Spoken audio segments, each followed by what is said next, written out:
Punjabi radio USA ਸੁਣ ਰਹੇ ਸਾਰੇ ਹੀ ਮਾਣਯੋਗ ਅਤੇ ਸਤਿਕਾਰਤ ਸਰੋਤਿਆਂ ਨੂੰ ਬਹੁਤ ਹੀ ਪਿਆਰ ਸਤਿਕਾਰ ਸਹਿਤ ਦੋਨੋਂ ਹੱਥ ਜੋੜ ਕੇ ਨਿੱਘੀ ਜਿਹੀ ਸਤਿ ਸ੍ਰੀ ਅਕਾਲ। ਸਭ ਨੂੰ ਜੀ ਨੂੰ ਆਖਦੇ ਹਾਂ ਸੁੱਤੇ program update America trucking special ਸ਼ਨੀਚਰਵਾਰ ਦੇ ਅੱਜ ਦੇ ਇਸ ਪ੍ਰੋਗਰਾਮ ਦੇ ਵਿੱਚ ਤੁਹਾਡਾ ਸਵਾਗਤ ਕਰਦੇ ਹਾਂ। ਸਾਡੇ ਨਾਲ ਹਰ ਵਾਰ ਦੀ ਤਰ੍ਹਾਂ ਇਸ ਪ੍ਰੋਗਰਾਮ ਦੇ ਵਿੱਚ ਅਪਡੇਟ ਅਮਰੀਕਾ ਦੇ ਵਿੱਚ ਜੁੜ ਚੁੱਕੇ ਨੇ ਰਮਨ ਸਿੰਘ ਢਿੱਲੋਂ ਜੀ।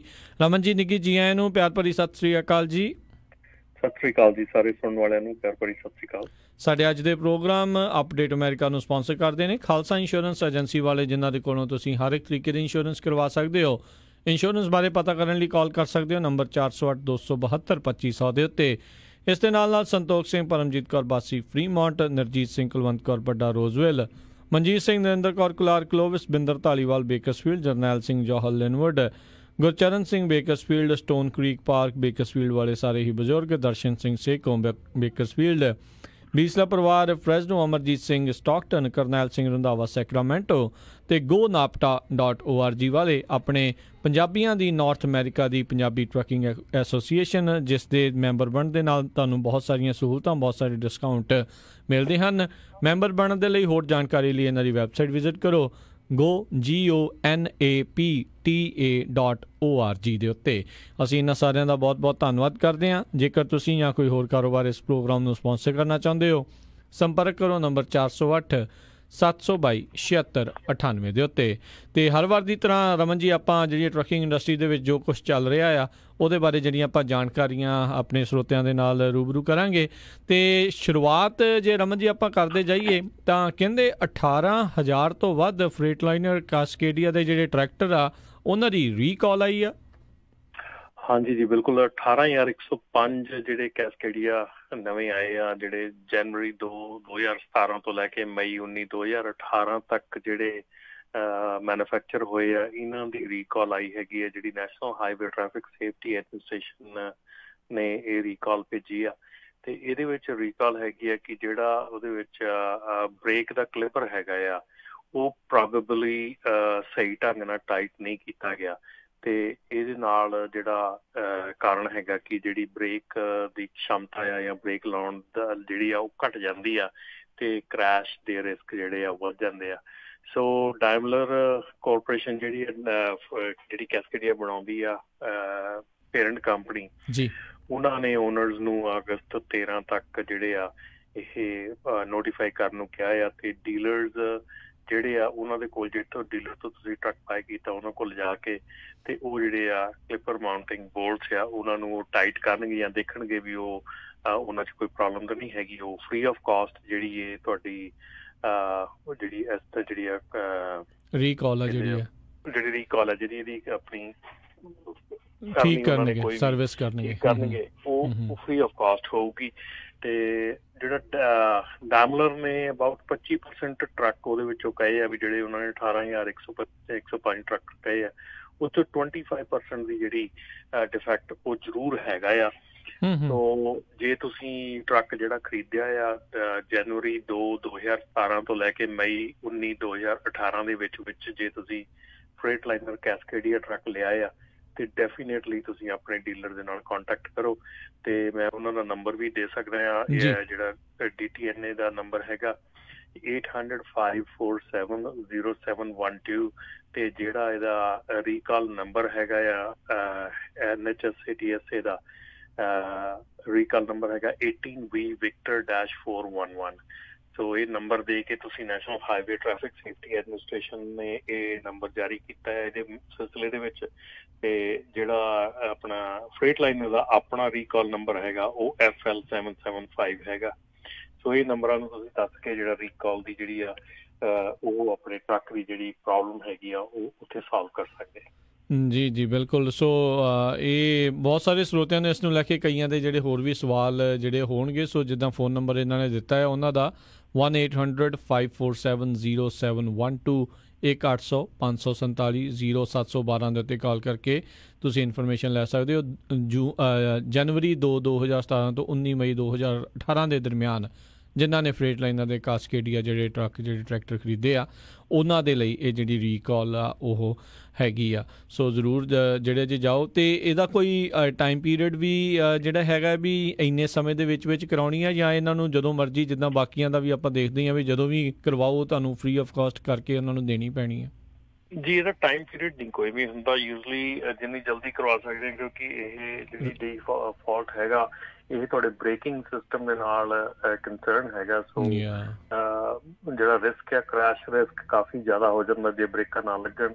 ਤੇ ਸੋ ਇਹਨੂੰ ਤਾਂ ਜਿੰਨੀ ਜਲਦੀ ਹੋ ਸਕਦਾ ਤੁਸੀਂ, ਜੇ ਤੁਸੀਂ ਇਹਨਾਂ ਡੇਟ ਦੇ ਵਿੱਚ ਟਰੱਕ ਬਾਏ ਕੀਤਾ ਜਨਵਰੀ 2017 ਤੇ ਮਈ 19 2018 ਦੇ ਵਿੱਚ ਜੇ ਟਰੱਕ ਬਾਏ ਕੀਤਾ ਤਾਂ ਜ਼ਰੂਰ ਆਪਣਾ ਟਰੱਕ ਜਿਹੜਾ ਰਾਈਟ ਵੇ ਡੀਲਰ ਦੇ ਲੈ ਕੇ ਜਾਓ ਤਾਂ ਕਿ ਜਿਹੜਾ ਵੀ ਵਿੱਚ ਪ੍ਰੋਬਲਮ ਹੈਗੀ ਆ ਉਹਨੂੰ ਟੇਕ ਕੇਅਰ ਕਰ ਦਿਓ। ਜੀ ਜੀ ਜੀ ਬਿਲਕੁਲ। ਅਤੇ ਅਗਲੀ ਜਿਹੜੀ ਆਪਾਂ ਰਮਨ ਜੀ ਗੱਲ ਕਰਦੇ ਹਾਂ, ਕਹਿੰਦੇ ਅਦਾਲਤ ਨੇ EPA ਦੇ ਜਿਹੜੇ ਇੱਕ ਇਨਫੋਰਸਮੈਂਟ ਸੀਗੀ, ਇੱਕ ਰੈਗੂਲੇਸ਼ਨ ਸੀ, ਉਸ ਦੇ ਉੱਤੇ ਇੰਜੈਕਸ਼ਨ ਲਾਇਆ ਆ। ਹਾਂਜੀ ਬਿਲਕੁਲ ਜੀ, ਆਪਾਂ ਪਿਛਲੇ ਪ੍ਰੋਗਰਾਮਾਂ ਦੇ ਵਿੱਚ ਵੀ ਗੱਲ ਕੀਤੀ ਸੀਗੀ ਜਦੋਂ ਆਪਾਂ ਕਿਹਾ ਸੀਗਾ ਕਿ ਜਿਹੜੇ ਉਹ ਸਕਾਟਪੁਰਟ ਗਏ ਨੇ ਜਿਹੜੇ ਸੀਗੇ ਮੇਨ ਬੰਦੇ ਉਹ ਨਿਕਲ ਗਏ ਸੀਗੇ, ਛੱਡ ਗਏ ਸੀਗੇ ਕੰਮ ਨੂੰ, ਤੇ ਉਹ ਜਾਂਦੇ ਜਾਂਦੇ EPA ਦੀ ਜਿਹੜੀ ਇੱਕ ਪਹਿਲਾਂ ਜਿਹੜੀ ਉਹਨਾਂ ਨੇ ਰੂਲ ਬਣਾਇਆ ਸੀਗਾ ਕਿ 300 ਤੋਂ ਟਰੱਕ ਵੱਧ ਨਹੀਂ ਬਣਾ ਸਕਦੇ ਆਪਣੇ ਗਲਾਈਡਰ ਕਿੱਟ ਨਾਲ, ਉਹ ਜਾਂਦੇ ਜਾਂਦੇ ਹਟਾ ਗਏ ਸੀਗੇ। ਸੋ ਉਹ ਜਿਹੜੀ ਗਲਾਈਡਰ ਕਿੱਟ ਦਾ ਜਿਹੜਾ ਉਹ ਮਤਲਬ ਕਿ ਉਹਨਾਂ ਦਾ ਕੈਪ ਹਟਾ ਗਏ ਸੀਗੇ। ਉਹ ਜਿਹੜਾ ਸੀਗਾ ਉਹ Sierra Club Environmental Defense Fund group ਹੈਗਾ, ਉਹਨਾਂ ਨੇ ਇੱਕ ਲਾਸੂਟ ਵੀ ਫਾਈਲ ਕੀਤਾ ਤੇ ਇੱਕ ਉਹਨਾਂ ਨੇ ਪਟੀਸ਼ਨ ਵੀ ਫਾਈਲ ਕੀਤੀ ਸੀਗੀ ਕੋਰਟ ਦੇ ਵਿੱਚ ਟੂ ਇੰਜੰਕਸ਼ਨ ਲੈਣ ਵਾਸਤੇ, ਜਿਹੜਾ ਇਹ EPA ਨੇ ਜਿਹੜੀ ਉੱਤੋਂ ਕੈਪ ਚੁੱਕਤਾ ਸੀਗਾ।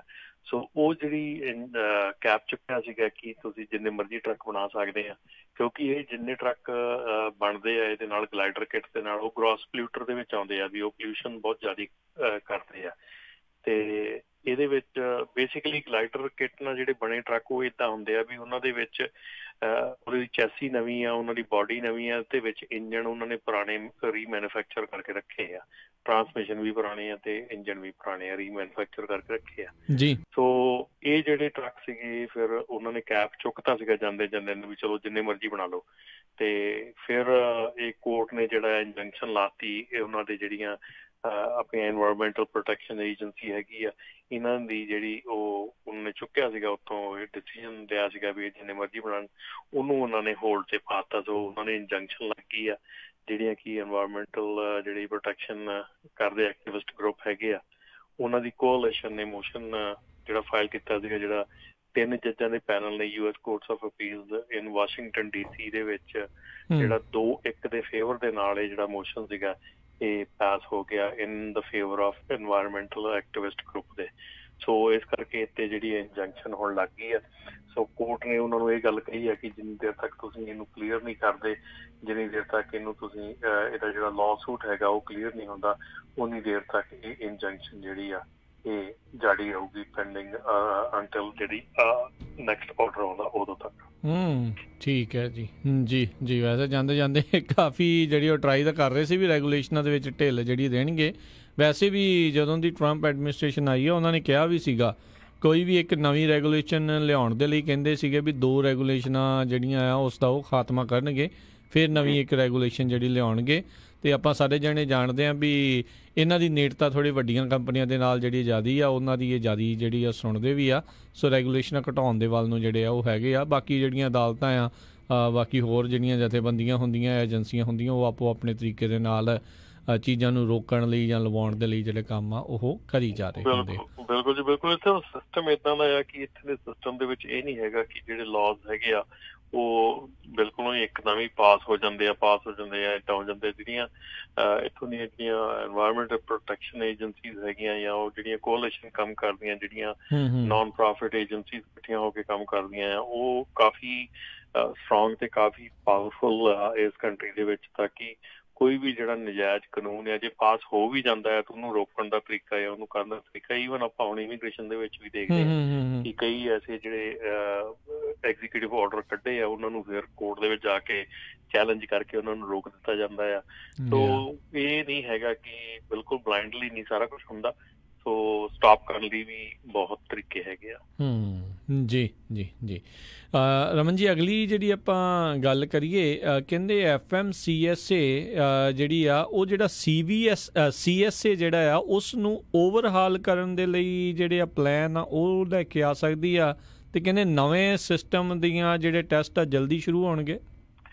ਹਾਂਜੀ, ਇਹ ਨਾ 2015 ਦੇ ਵਿੱਚ ਕਾਂਗਰਸ ਵੱਲੋਂ ਇਸ਼ੂ ਕੀਤਾ ਗਿਆ ਆਰਡਰ ਸੀਗਾ, ਜਿਹਨੂੰ ਕਿ FMCSA ਨੇ ਫੁਲਫਿਲ ਕਰਨਾ ਸੀਗਾ, ਉਹਨੂੰ ਪੂਰਾ ਕਰਨਾ ਸੀਗਾ। ਜਿਹੜਾ CSA ਹੈਗਾ ਆ, ਕੰਪਲਾਇੰਸ ਸੇਫਟੀ ਅਕਾਊਂਟੇਬਿਲਿਟੀ ਪ੍ਰੋਗਰਾਮ ਹੈਗਾ, ਇਹਨੂੰ ਕਹਿੰਦੇ ਆ CSA ਸ਼ਾਰਟ ਫਾਰਮ ਚ ਕਹਿੰਦੇ ਆ। ਇਹ ਹੈਗਾ ਇੱਕ ਜਿਹੜੀਆਂ ਅਨਸੇਫ ਟਰੱਕਿੰਗ ਕੰਪਨੀਆਂ ਉਹਨਾਂ ਨੂੰ ਆਇਡੈਂਟੀਫਾਈ ਕਰਨਾ, ਤੇ ਅਨਸੇਫ ਜਿਹੜੀਆਂ ਟਰੱਕਿੰਗ ਕੰਪਨੀਜ਼ ਆ ਆਇਡੈਂਟੀਫਾਈ ਕਰਨ ਤੋਂ ਬਾਅਦ ਉਹਨਾਂ ਦਾ ਕਾਈਂਡ ਆਫ ਲਾਈਕ ਤੁਸੀਂ ਕਹਿ ਸਕਦੇ ਆ ਕ੍ਰੈਡਿਟ ਸਕੋਰ ਟਾਈਪ ਸਿਸਟਮ ਬਣਾਇਆ ਸੀਗਾ।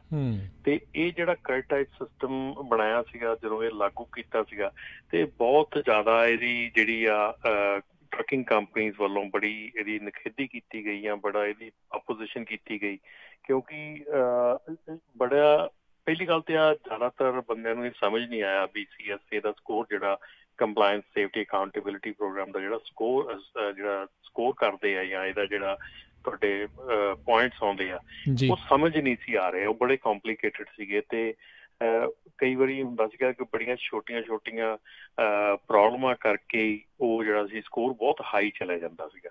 ਸੋ ਉਹਨੂੰ ਥੱਲੇ ਕਰਨ ਦਾ ਤਰੀਕਾ, ਉਹਨੂੰ ਕੈਲਕੂਲੇਟ ਕਿਵੇਂ ਕਰਦੇ ਆ, ਉਹ ਕਿਹੜੀਆਂ ਸੇਫਟੀ ਜਿਹੜੇ ਸਕੋਰ ਆ ਜਾਂ ਇਵੈਲੂਏਸ਼ਨ ਕਿਹੜੀ ਆ, ਸੋ ਉਹ ਸਾਰਾ ਜਿਹੜਾ ਸਿਸਟਮ ਸੀਗਾ ਨਾ, ਉਹਦੇ ਤੇ ਜਿਹੜਾ ਸੀਗਾ ਕੁਐਸਚਨ ਚੁੱਕੇ ਗਏ ਸੀਗੇ ਕਿ ਠੀਕ ਨਹੀਂ ਗਾ, ਕਿਉਂਕਿ ਇਹ ਸਕੋਰਸ ਇੱਕਦਮ ਹਾਈ ਹੋ ਜਾਂਦੇ। ਜਿੱਦਾਂ ਹੁਣ ਤੁਸੀਂ ਆਪਣੇ ਈਵਨ ਆਪਣੇ ਕੈਲੀਫੋਰਨੀਆ ਦੇ ਲਾਅ ਦੇ ਵਿੱਚ ਵੀ ਆਪਾਂ ਕਹੀਏ ਨਾ ਕਿ ਜਿਹੜੀਆਂ 3 strikes and out ਲਾਅ ਹੈਗਾ, ਉਹਦੇ ਵਿੱਚ ਵੀ ਹੁੰਦਾ ਕਿ ਕਈ ਵਾਰੀ ਫੈਲਨੀ ਚਾਰਜ ਕਿਸੇ ਬੰਦੇ ਤੇ ਇੱਕ ਪੀਜ਼ਾ ਸਲਾਈਸ ਚੋਰੀ ਕਰਨ ਤੇ ਭੱਜਣ ਤੇ ਉੱਤੇ ਵੀ ਫੈਲਨੀ ਚਾਰਜ ਲੱਗ ਜਾਂਦਾ।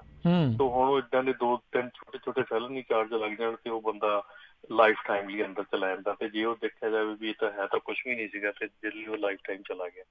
ਸੋ ਇਹ ਜਿਹੜੀਆਂ ਚੀਜ਼ਾਂ ਹੈਗੀਆਂ, ਇਹੋ ਹੀ ਚੀਜ਼ਾਂ ਇਹਦੇ ਵਿੱਚ ਸੀਗੀਆਂ ਕਿ ਜਿਹੜੇ ਸਕੋਰਿੰਗ ਸਿਸਟਮ ਹੈਗਾ ਉਹ ਟੋਟਲੀ ਉਹਨੂੰ ਅੰਡਰਸਟੈਂਡ ਨਹੀਂ ਸੀ ਕੀਤਾ ਜਾ ਸਕਦਾ, ਔਰ ਨਹੀਂ ਸੀ ਕਰ ਰਹੇ ਸਾਰਿਆਂ ਨੇ। ਅਸੀਂ ਵੀ ਦੇਖਿਆ ਕਿ ਉਹਦਾ ਜਿਹੜਾ ਬੜਾ ਔਖਾ ਸੀਗਾ ਉਹਨੂੰ ਕਰਨਾ, ਤੇ ਜਦੋਂ ਇੱਕ ਵਾਰੀ ਸਕੋਰ ਵੱਧ ਜਾਂਦਾ ਸੀ ਫਿਰ ਇਹਨੂੰ ਘਟਾਉਣਾ ਬੜਾ ਔਖਾ ਸੀਗਾ। ਸੋ ਬਹੁਤ ਕੰਪਨੀਆਂ ਨੂੰ ਇਹ ਇੱਕ ਬਹੁਤ ਪ੍ਰੋਬਲਮ ਆ ਰਹੀ ਸੀ ਕਿ CSA ਸਕੋਰ ਜਦੋਂ ਵੱਧ ਜਾਂਦਾ ਹੈ ਫਿਰ ਤੁਹਾਨੂੰ ਲੋਡ ਨਹੀਂ ਮਿਲਦੇ, ਤੁਹਾਡੀ ਪ੍ਰੋਬਲਮ ਆਉਂਦੀ, ਇਸ਼ੂਜ਼ ਆਉਂਦੇ ਆ।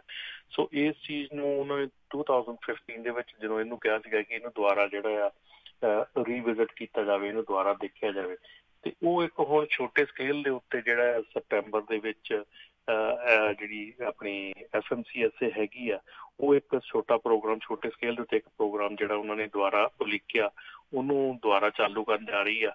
ਸੋ ਹੋ ਸਕਦਾ ਪੋਟੈਂਸ਼ਲੀ ਜੇ ਉਹ ਪ੍ਰੋਗਰਾਮ ਸਤੰਬਰ ਦੇ ਵਿੱਚ ਚਾਲੂ ਕੀਤਾ, ਵਧੀਆ ਚੱਲ ਗਿਆ, ਜਾਂ ਉਹ ਲੋਕਾਂ ਨੂੰ ਪਸੰਦ ਆਉਂਦਾ, ਜਾਂ ਉਹਦੇ ਨਾਲ ਥੋੜ੍ਹੀ ਜਿਹੀ ਰਿਲੀਫ ਮਿਲਦੀ ਆ, ਤੇ ਫਿਰ ਉਹ ਪ੍ਰੋਗਰਾਮ ਜਿਹੜਾ April 2019 ਨੂੰ ਫੁੱਲ ਫੋਰਸ ਦੇ ਨਾਲ, ਫੁੱਲ ਸਕੇਲ ਦੇ ਉੱਤੇ ਜਿਹੜਾ ਆ ਉਹ ਲਾਗੂ ਕੀਤਾ ਜਾਊਗਾ। ਸੋ ਹੋਪਫੁਲੀ ਦੇਖੋ, ਇਹ ਜਿਹੜਾ ਸਿਸਟਮ ਸੀਗਾ ਇਹ ਪਹਿਲਾਂ ਜਦੋਂ ਕਿ ਪਹਿਲਾਂ ਬਣਾਇਆ ਸੀ ਤੇ ਉਹ ਇੰਨਾ ਜਿਹੜੀ ਉਹਦੀ ਵਾਇਲੇਸ਼ਨਸ ਹੁੰਦੀਆਂ ਸੀ, ਉਹਦੇ ਸੀਵੀਅਰਟੀ ਵੇਟ ਜਿਹੜੇ ਸੀਗੇ ਨੰਬਰ, ਕਿ ਹਰ ਇੱਕ ਵਾਇਲੇਸ਼ਨ ਦਾ ਨੰਬਰ ਹੁੰਦੇ ਆ 1 to 10 ਹੁੰਦਾ ਕਿ ਕਿੰਨਾ ਸੀਵੀਅਰ ਹੈਗੀ ਆ।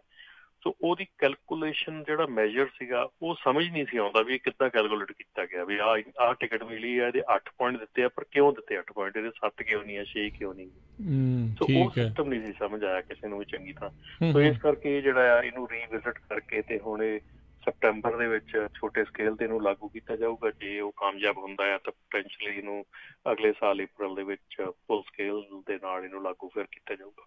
ਜੀ, ਤੇ ਕੀ ਇੱਕ ਜਿਹੜੀ ਕੈਮੇਲੀਅਨ ਟਰੱਕਿੰਗ ਜਾਂ ਕੰਪਨੀਆਂ ਜਿਹੜੀਆਂ ਬਣਦੀਆਂ ਹੁੰਦੀਆਂ ਸੀ, ਕੀ ਉਸ ਦੇ ਪਿੱਛੇ ਇੱਕ CSA ਸਕੋਰ ਦਾ ਵੀ ਵੱਡਾ ਕਾਰਨ ਹੁੰਦਾ ਸੀ?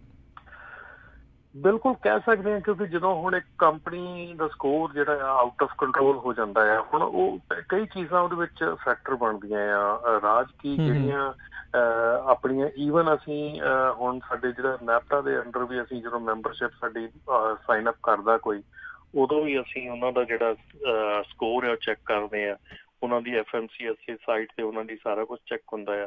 ਤੇ ਕਈ ਵਾਰੀ ਨਾ ਅਸੀਂ ਇੱਕ ਹੋਰ ਬੜੀ ਸਿੰਪਲ ਜਿਹੀ ਚੀਜ਼ ਦੇਖੀ ਹੈ ਕਿ ਜੇ ਤੁਹਾਡੇ ਟਰੱਕ ਉੱਥੇ ਨੰਬਰ ਆਫ ਟਰੱਕਸ ਜਿਹੜੇ ਆ FMCSA ਦੀ ਸਾਈਟ ਦੇ ਉੱਤੇ ਉਹ ਕਰੈਕਟ ਨਹੀਂ ਗਏ, ਮੰਨ ਲਓ ਕਿ ਤੁਸੀਂ 20 ਟਰੱਕ ਤੁਹਾਡੇ ਹੈਗੇ ਆ ਤੇ FMCSA ਦੀ ਸਾਈਟ ਤੇ ਸਿਰਫ 10 ਤੁਹਾਡੇ ਅਪਡੇਟ ਹੋਏ ਆ, ਸਿਰਫ 10 ਟਰੱਕ ਆ, ਸ਼ੋ ਕਰਦੇ, ਪਰ ਤੁਸੀਂ ਬਾਹਰ 20 ਟਰੱਕ ਚਲਾ ਰਹੇ ਆ। ਸੋ 20 ਟਰੱਕਾਂ ਦਾ ਮਤਲਬ ਇਹ ਹੈ ਕਿ ਤੁਹਾਡੀਆਂ ਇੰਸਪੈਕਸ਼ਨਾਂ 20 ਟਰੱਕਾਂ ਤੇ ਹੋ ਰਹੀਆਂ, ਪਰ ਤੁਹਾਡੀ ਜਿਹੜੀ ਐਵਰੇਜ ਹੈ ਉਹ 10 ਟਰੱਕਾਂ ਦੇ ਹਿਸਾਬ ਨਾਲ ਨਿਕਲ ਰਹੀ ਹੈ। ਸੋ ਤੁਹਾਡਾ ਆਟੋਮੈਟਿਕਲੀ ਸਕੋਰ ਅਪ ਚਲਾ ਜਾਣਾ, ਠੀਕ ਹੈ ਨਾ, ਕਿਉਂਕਿ ਹੁਣ 10 ਟਰੱਕ ਐਕਸਟਰਾ ਚੱਲ ਰਹੇ ਆ, ਉਹ ਇੰਸਪੈਕਸ਼ਨ ਵੀ ਐਕਸਟਰਾ ਆ, ਸਾਰਾ ਕੁਛ ਐਕਸਟਰਾ, ਪਰ ਐਵਰੇਜ ਆਊਟ ਤੇ 10 ਦੇ ਨਾਲ ਹੀ ਕਰ ਰਹੇ ਆ ਨਾ, ਕਿਉਂਕਿ ਉਹਨਾਂ ਦੇ ਕੋਲ ਤਾਂ 10 ਹੀ ਹੈ ਨੰਬਰ। ਤੇ ਸੋ ਉਹ ਵੀ ਅਸੀਂ ਇੱਕ ਇਸ ਸਿਲਸਿਲੇ ਦੇ ਵਿੱਚ ਉਹ ਵੀ ਕਹਾਂਗੇ ਸਾਰਿਆਂ ਨੂੰ ਕਿ ਆਪਣਾ ਵਾਪਸ ਰੀਵਿਜ਼ਿਟ ਕਰੋ FMCSA ਦੀ ਸਾਈਟ ਤੇ, ਉੱਥੇ ਜਾ ਕੇ ਆਪਣੇ ਜਿਹੜੇ ਟਰੱਕ ਆ ਉਹ ਅਪਡੇਟ ਕਰੋ, ਜਿੰਨੇ ਤੁਹਾਡੇ ਕੋਲ ਐਕਚੁਅਲ ਟਰੱਕ ਹੈਗੇ ਆ ਉਹਨੇ ਅਪਡੇਟ ਕਰੋ, ਤਾਂ ਕਿ ਤੁਹਾਡਾ ਜਿਹੜਾ ਸਕੋਰ ਆ ਉਹ ਐਕਚੁਅਲ ਉਹਦੀ ਜਿਹੜੀ ਉਹਦੀ ਐਵਰੇਜ ਆ ਉਹ ਐਕਚੁਅਲ ਐਵਰੇਜ ਆ ਸਕੇ, ਜਿੰਨੇ ਤੁਹਾਡੇ ਟਰੱਕ ਆ ਉਨੇ ਦੇ ਉੱਤੇ ਤੁਹਾਡੀ ਐਵਰੇਜ ਕੱਢੀ ਜਾ ਸਕੇ। ਸੋ ਜੇ ਕਿਸੇ ਨੇ ਟਰੱਕ ਵੇਚੇ ਆ, ਉਹਨਾਂ ਦੇ ਟਰੱਕ ਉੱਥੇ ਵੱਧ ਸ਼ੋ ਕਰਦੇ ਆ ਲੇਕਿਨ ਬਾਹਰ ਘੱਟ ਚੱਲਦੇ ਆ, ਉਹ ਵੀ ਬੜੀ ਸੀਵੀਅਰ ਚੀਜ਼ ਹੈਗੀ ਆ, ਉਹ ਵੀ ਅਪਡੇਟ ਕਰਨੀ ਬਹੁਤ ਜ਼ਰੂਰੀ ਆ। ਸੋ ਇਹ ਕਈ ਚੀਜ਼ਾਂ ਹੈਗੀਆਂ ਜਿਹੜੀਆਂ, ਕਈ ਫੈਕਟਰ ਹੈਗੇ ਜਿਹੜੇ ਕੰਮ ਕਰਦੇ ਆ ਇਸ ਕੋਰਸ ਦੇ ਵਿੱਚ, ਉਹਨਾਂ ਸਾਰੀ ਚੀਜ਼ਾਂ ਨੂੰ ਸਮਝਣ ਦੀ ਲੋੜ ਆ, ਸਮਝ ਕੇ ਜਿਹੜੀ ਪ੍ਰੋਪਰ ਢੰਗ ਨਾਲ ਪ੍ਰੋਪਰ ਟਾਈਮ ਤੇ ਹਰ ਇੱਕ ਚੀਜ਼ ਅਪਡੇਟ ਕਰਨੀ ਏਜੰਸੀ ਦੇ ਨਾਲ, ਉਹ ਬਹੁਤ ਜ਼ਰੂਰੀ ਆ। ਜੀ ਬਿਲਕੁਲ। ਤੇ ਜੇ ਵਾਇਲੇਸ਼ਨ ਜਿੱਦਾਂ ਹੁੰਦੀਆਂ ਹੀ ਆ ਇਹਦੀਆਂ, ਤੇ ਫਿਰ ਆਟੋਮੈਟਿਕਲੀ ਤੁਹਾਡਾ ਸਕੋਰ ਤਾਂ ਜਿਹੜਾ ਉਹ ਵਧਾ ਹੀ ਦਿੰਦੇ ਆ। ਚਲੋ ਦੇਖਦੇ ਹਾਂ ਹੁਣ ਇਹ ਨਵੇਂ ਸਕੋਰਿੰਗ ਸਿਸਟਮ ਦੇ ਨਾਲ ਜਿਹੜਾ ਆ ਕਿਸ ਤਰੀਕੇ ਦਾ ਜਿਹੜਾ ਆ ਉਹ ਫਰਕ ਪਊਗਾ। ਤੁਹਾਨੂੰ ਕੀ ਲੱਗਦਾ ਇਸ ਦਾ ਨਾਲ ਮਾਰਕੀਟ ਦੇ ਉੱਤੇ ਉੱਦਾਂ ਵੈਸੇ ਅਸਰ ਕੀ ਰਹਿ ਸਕਦਾ ਹੈ ਜੇ ਨਵਾਂ ਸਕੋਰਿੰਗ ਸਿਸਟਮ ਆਉਂਦਾ ਆ? ਨਹੀਂ, ਡੈਫੀਨੇਟਲੀ ਜੇ ਨਵਾਂ ਸਕੋਰਿੰਗ ਸਿਸਟਮ ਆਉਂਦਾ, ਐਟਲੀਸਟ ਪਬਲਿਕ ਨੂੰ ਸਮਝ ਆਉਣਾ ਚਾਹੀਦਾ ਕਿ ਸਕੋਰ ਕਿਵੇਂ ਹੋ ਰਿਹਾ। ਮੈਨੂੰ ਮਤਲਬ ਇਹ ਹੈ ਨਾ ਕਿ ਜੇ ਟੈਸਟ ਮੇਰਾ ਲੈ ਰਿਹਾ, ਟੈਸਟ 'ਚ ਮੈਨੂੰ ਮਾਰਕਸ ਦੇ ਰਿਹਾ, ਪਰ ਮੈਨੂੰ ਇਹ ਨਹੀਂ ਪਤਾ ਵੀ ਕਿਹੜਾ ਕ੍ਰਾਈਟੇਰੀਆ ਵਰਤ ਰਹੇ ਮੈਨੂੰ ਮਾਰਕਸ ਦੇਣ ਲਈ। ਜੇ ਆਪਾਂ ਨੂੰ ਸਮਝ ਨਹੀਂ ਆਊਗੀ ਤੇ ਆਪਾਂ ਉਹਨੂੰ ਹੈਂਡਲ ਕਿਵੇਂ ਕਰਾਂਗੇ, ਹਨਾ। ਆਪਾਂ ਨੂੰ ਤਾਂ ਇਹ ਨਹੀਂ ਸਮਝ ਆ ਰਹੀ ਵੀ ਆਹ ਗਲਤੀ ਕੀਤੀ ਤੇ ਮੇਰੇ ਇਹਨੂੰ 10 ਪੁਆਇੰਟ ਦੇ ਦਿੱਤੇ, ਵੀ 10 ਪੁਆਇੰਟ ਕਿੱਦਾਂ ਕੈਲਕੂਲੇਟ ਕੀਤੇ ਆ, ਕਿਉਂ 10 ਦਿੱਤੇ, 5 ਕਿਉਂ ਨਹੀਂ ਦਿੱਤੇ, ਹਨਾ। ਤੇ ਉਹ ਚੀਜ਼ ਜਿਹੜੀ ਸੀ, ਜਿੰਨੀ ਦੇਰ ਤੱਕ ਜਿਹੜਾ ਸਿਸਟਮ ਹੈਗਾ ਆ, ਜਿੰਨੀ ਦੇਰ ਤੱਕ ਜਿਹੜਾ ਪ੍ਰੋਸੈਸ ਹੁੰਦਾ ਪਬਲਿਕ ਦੇ ਸਮਝ ਨਾ ਆਵੇ, ਤੇ ਉਹ ਪਬਲਿਕ ਦੇ ਸਮਝ ਨਹੀਂ ਆਉਂਦਾ ਤੇ ਉਹਨੂੰ ਉਹ ਹੈਂਡਲ ਨਹੀਂ ਕਰ ਪਾਉਂਦੇ ਵੀ ਇਹਨੂੰ ਕਿੱਦਾਂ ਹੈਂਡਲ ਕਰੀਏ। ਸੋ ਇਸ ਕਰਕੇ ਜਿਹੜੀ ਸਿਚੁਏਸ਼ਨ ਆ ਇਹ ਹਮੇਸ਼ਾ ਵਧੀਆ ਹੀ, ਮੇਰੇ ਖਿਆਲ ਜੇ ਥੋੜਾ ਜਿਹਾ ਸਿੰਪਲੀਫਾਈ ਕਰ ਦੇਣਗੇ, ਥੋੜਾ ਜਿਹਾ ਸੌਖਾ ਕਰ ਦੇਣਗੇ, ਆਪਣੇ ਟਰੱਕਰ ਦੇ ਸਮਝ ਆ ਜਾਊਗਾ ਵੀ ਭਾਈ ਆਹ ਚੀਜ਼ ਏਦਾਂ ਕਰਨੀ ਆ, ਏਦਾਂ ਕਰਨੀ ਆ, ਇਹਦੇ ਆਹ ਸੇਫਟੀ ਪੁਆਇੰਟ ਆ ਤੇ ਕਿਉਂ ਆ ਤੇ ਕਿੱਦਾਂ ਆ, ਉਹ ਚੀਜ਼ ਥੋੜੀ ਜਿਹੀ ਸਮਝ ਆ ਜਾਊਗੀ ਤੇ ਡੈਫੀਨੇਟਲੀ ਉਹ ਘੱਟ ਜਾਊਗਾ। ਜਿਹੜੀ ਆ ਨਵੀਆਂ ਕੰਪਨੀਆਂ ਖੁੱਲਣੀਆਂ ਜਾਂ ਇੱਕ ਕੰਪਨੀ ਬੰਦ ਕਰ ਦੇਣੀ, ਬਹੁਤ ਜ਼ਿਆਦਾ ਹਾਈ ਸਕੋਰ ਹੋ ਗਿਆ, ਉਹ ਜਿਹੜੀ ਚੀਜ਼ਾਂ ਹੈਗੀਆਂ ਉਹ ਕਾਫੀ ਉਹਨਾਂ ਨੂੰ ਠੱਲ ਪੈ ਸਕਦੀ ਹੈ, ਘੱਟ ਸਕਦੀਆਂ। ਜੀ ਤੇ ਮੈਨੂੰ ਲੱਗਦਾ ਇੰਸ਼ੋਰੈਂਸ ਉੱਤੇ ਵੀ ਜਿਹੜਾ ਇਹਦਾ ਡੈਫੀਨੇਟਲੀ ਇਹ ਸਕੋਰਾਂ ਦਾ ਫਰਕ ਪੈਂਦਾ ਹੀ ਪੈਂਦਾ। ਮਤਲਬ ਹਰ ਇੱਕ ਪਾਸੇ ਤੇ ਫਰਕ ਪੈਂਦਾ ਨਾ, ਹਰ ਇੱਕ ਚੀਜ਼ ਤੇ। ਇੰਸ਼ੋਰੈਂਸ ਤੇ ਵੀ ਤੁਹਾਡੇ ਪਰਸਨਲ ਹੁਣ ਦੇਖੋ ਨਾ, ਕੰਪਨੀ ਇੱਕ ਖੋਲਣੀ, ਦੁਬਾਰਾ ਕੰਪਨੀ ਜਿਹੜੀ ਆ ਉਹ ਬੰਦ ਕਰਕੇ ਦੂਜੀ ਕੰਪਨੀ ਖੋਲਣੀ, ਤੇ ਕਾਸਟ ਕਿੰਨੀ ਇਨਵੋਲਵ ਹੈਗੀ ਆ। ਇੱਕ ਤਾਂ ਕੰਪਨੀ ਖੋਲਣ ਦੀ, ਜਿਹੜੀ ਦੂਜੀ ਕੰਪਨੀ ਪਈ ਉਹਨੂੰ ਬੰਦ ਕਰਨ ਦੀ, ਫਿਰ ਤੁਸੀਂ ਸਾਰੇ ਟਰੱਕਾਂ ਦੇ ਸਾਈਨ ਚੇਂਜ ਕਰਨੇ ਆ, ਫਿਰ ਤੁਸੀਂ ਸਾਰੇ ਅਕਾਊਂਟ ਚੇਂਜ ਕਰਨੇ ਆ, ਹਰ ਚੀਜ਼। ਸੋ ਇੱਕ ਕੰਪਨੀ ਨੂੰ ਬੰਦ ਕਰਕੇ ਦੂਜੀ ਖੋਲਣ ਦੇ ਚਾਰਜ ਸਿਰਫ ਇੱਕ ਉਹ ਨਹੀਂ ਕਿ ਕੰਪਨੀ ਖੋਲਤੀ, ਪੇਪਰਾਂ 'ਚ ਖੋਲਤੀ, ਹੋਰ ਵੀ ਜਿਹੜੀ ਹਰ ਸਟੇਸ਼ਨਰੀ ਬਦਲਣੀ ਪੈਣੀ, ਹਰ ਚੀਜ਼ ਤੁਹਾਨੂੰ ਬਦਲਣੀ ਪੈਣੀ, ਅਕਾਊਂਟ, ਚੈੱਕ ਬੁੱਕ, ਹਰ ਇੱਕ ਚੀਜ਼। ਸੋ ਕਾਸਟ ਕਾਫੀ ਹੁੰਦੀ ਆ, ਪਰ ਲੇਕਿਨ ਮਜਬੂਰੀ 'ਚ ਕਈ ਵਾਰੀ ਬੰਦਿਆਂ ਨੂੰ ਕਰਨਾ ਪੈਂਦਾ। ਆਈ ਐਮ ਨਾਟ ਸੇਇੰਗ ਕਿ it's right thing to do, but it happens market ਦੇ ਵਿੱਚ ਹੋ ਰਿਹਾ ਹੈ। ਤੁਸੀਂ ਇਸ ਤੋਂ ਅੱਖਾਂ ਵੀ ਜਿਹੜਾ ਉਹ ਨਹੀਂ ਮੀਟ ਸਕਦੇ, ਪਰ ਟਰਾਈ ਜਿਹੜੀ ਆ ਬਹੁਤ ਤਰੀਕੇ ਦੇ ਨਾਲ ਜਿਹੜੀਆਂ ਏਜੰਸੀਆਂ ਜਿਹੜੀਆਂ ਕਰ ਰਹੀਆਂ ਆ ਵੀ ਇਹ ਚੀਜ਼ ਦੇ ਉੱਤੇ ਜਿਹੜੀ ਠੱਲ ਆ ਉਹ ਪਾਈ ਜਾ ਸਕੇ। ਤੇ ਰਮਨ ਜੀ, ਆਪਾਂ ਜੇ ਅਗਲੀ ਜਿਹੜੀ ਗੱਲ ਆ ਉਸ ਦੇ ਉੱਤੇ ਗੱਲ ਕਰੀਏ, ਆਪਾਂ ਹਰ ਵਾਰੀ ਕਹਿੰਦੇ ਹਾਂ ਵੀ ਜਦੋਂ ਵੀ ਚਾਹੇ ਕੋਈ ਉਹ ਗੱਡੀ ਚਲਾ ਰਿਹਾ, ਜਿਹੜਾ ਟਰੱਕ ਚਲਾ ਰਿਹਾ, ਕੁਛ ਵੀ ਚਲਾ ਰਿਹਾ, ਵੀ ਜਿਹੜਾ ਸਤਰਕਤਾ ਦੇ ਨਾਲ ਚਲਾਉਣਾ ਚਾਹੀਦਾ, ਅਲਰਟ ਹੋ ਕੇ ਫੋਨ ਵਗੈਰਾ ਜਿਹੜਾ ਨਹੀਂ ਯੂਜ਼ ਕਰਨਾ ਚਾਹੀਦਾ। ਸੋ ਅਗਲੀ ਖਬਰ ਇਸੇ ਤਰੀਕੇ ਨਾਲ ਆ, ਕਹਿੰਦੇ ਇੱਕ ਡਰਾਈਵਰ ਨੂੰ ਹੁਣ ਜੇਲ੍ਹ ਟਾਈਮ ਮਿਲਿਆ, ਕਿਉਂਕਿ ਜਦੋਂ ਉਸਨੇ ਇੱਕ ਰੀਅਰ ਐਂਡ ਫੇਟਲ ਕ੍ਰੈਸ਼ ਕੀਤਾ ਸੀ, ਉਸ ਦੇ ਵਿੱਚ ਉਹ ਫੋਨ ਵਰਤ ਰਿਹਾ ਸੀ ਉਸ ਟਾਈਮ। ਬਿਲਕੁਲ ਜੀ, ਬਿਲਕੁਲ। ਉਸ ਟਾਈਮ ਤੇ ਡਰਾਈਵਰ ਜਿਹੜਾ ਸੀਗਾ ਉਹ ਇੱਕ ਆਨਲਾਈਨ ਸਰਵੇ ਲੈ ਰਿਹਾ ਸੀਗਾ। ਆਫਟਰ ਜਦੋਂ ਤੁਸੀਂ ਆਨਲਾਈਨ ਕੋਈ ਚੀਜ਼ ਬਾਏ ਕਰਦੇ ਆ, ਕੋਈ ਆਨਲਾਈਨ ਪ੍ਰੋਡਕਟ ਬਾਏ ਕਰਦੇ ਆ, ਉਸ ਤੋਂ ਬਾਅਦ ਜਿਹੜਾ ਸਰਵੇ ਉਹ ਤੁਹਾਨੂੰ ਕਈ ਵਾਰੀ ਪੇ ਕਰ ਦਿੰਦੇ ਵੀ ਸਰਵੇ ਲੈ ਲਓ, ਤੇ ਉਹ 70 ਮਾਈਲ ਪਰ ਆਵਰ ਦੀ ਸਪੀਡ ਤੇ ਜਾ ਰਿਹਾ ਸੀਗਾ, ਤੇ ਜਿਹੜਾ ਉਹ ਉਸ ਟਾਈਮ ਤੇ ਸਰਵੇ ਲੈ ਰਿਹਾ ਸੀ ਉਹ ਫੋਨ ਤੇ ਲਾਈਵ, ਤੇ ਜਿਹਦੇ ਵਿੱਚ ਕਿ ਉਹਦੇ ਵਿੱਚ ਇੱਕ ਪਰਸਨ ਜਿਹੜਾ ਆ ਉਹ ਮਤਲਬ ਉਹਨਾਂ ਦੀ ਡੈਥ ਹੋ ਗਈ ਸੀ, ਲੇਡੀ ਦੀ। ਸ਼ੀ ਵਾਜ਼ ਨਰਸਿੰਗ ਪ੍ਰੋਫੈਸਰ ਸੀ, 2 ਬੱਚੇ ਟਾਡਲਰ ਸੀ, ਉਹਨਾਂ ਦੀ ਮਾਂ ਸੀਗੀ। ਤੇ 5 ਕਾਰ ਪਾਈਲ ਅਪ ਹੋਇਆ ਸੀਗਾ। ਤੇ ਉਸ ਸਿਲਸਿਲੇ ਦੇ ਵਿੱਚ ਜਿਹੜਾ ਆ ਉਹ ਕ੍ਰਿਸਟੋਫਰ ਹੈਗਾ ਜਿਹੜਾ ਕਿ ਡਰਾਈਵਰ ਸੀਗਾ ਬੈਲਸਟਨ ਸਪਾ ਨਿਊਯਾਰਕ ਦਾ, ਉਹਨੇ ਗਿਲਟੀ ਪਲੀ ਕੀਤੀ ਸੀ ਫੈਬਰਵਰੀ 'ਚ ਮੈਨਸਲਾਟਰ ਚਾਰਜਿਸ ਨੂੰ। ਤੇ ਉਹਨੂੰ ਫਿਰ ਹੁਣ 2 ਉਹਦੀਆਂ ਮੇਰੇ ਖਿਆਲ ਸਜ਼ਾ ਹੋਈਆਂ, ਇੱਕ ਹੋਈ ਆ 1.5 ਸਾਲ ਦੀ ਤੇ ਇੱਕ ਹੋਈ 4.5 ਸਾਲ ਦੀ। ਸੋ ਉਹ ਜਿਹੜੀਆਂ 2 ਸਜ਼ਾ ਆ ਉਹ ਉਹਨੂੰ ਹੋਈਆਂ ਆ। ਤੇ ਹਾਈਐਸਟ ਚਾਰਜ ਉਹਨਾਂ ਨੇ ਮੇਰੇ ਖਿਆਲ ਉੱਤੇ ਪਾਇਆ ਹੈਗਾ ਐਰਲਾਈਨ ਵੋਲਪ ਹੈਗੀ ਜਿਹੜੀ ਲੇਡੀ ਸੀਗੇ 45 ਸਾਲ ਦੀ, ਜਿਹਦੀ ਡੈਥ ਹੋਈ ਸੀਗੀ। ਤੇ ਪਰ ਡਿਫੈਂਡੈਂਟ ਦਾ ਜਿਹੜਾ ਡਰਾਈਵਰ ਸੀਗਾ ਟਰੱਕ ਦਾ, ਉਹਦਾ ਕੋਈ ਪ੍ਰਾਇਰ ਉਹਦਾ ਕ੍ਰਿਮੀਨਲ ਹਿਸਟਰੀ ਨਹੀਂ ਸੀ ਹੈਗੀ, ਕੋਈ ਵੀ ਨਹੀਂ ਸੀ ਹੈਗੀ। ਯੰਗ ਫਾਦਰ ਆ, ਦੇਰ ਵਾਜ਼ ਨਥਿੰਗ ਕਿ ਉਹਦੇ ਅਗੇਂਸਟ ਸੀਗਾ ਜਿਹੜਾ ਉਹਦੇ ਜਾਂਦਾ ਸੀਗਾ। ਪਰ ਉਹਦੀ ਰੈਕਲੈਸਨੈਸ ਜਿਹੜੀ ਹੈਗੀ ਆ ਕਿ while you are driving a commercial vehicle, ਤੁਸੀਂ ਫੋਨ ਨੂੰ ਹੱਥ 'ਚ ਫੜ ਕੇ ਸਰਵੇ ਲੈ ਰਹੇ ਆ।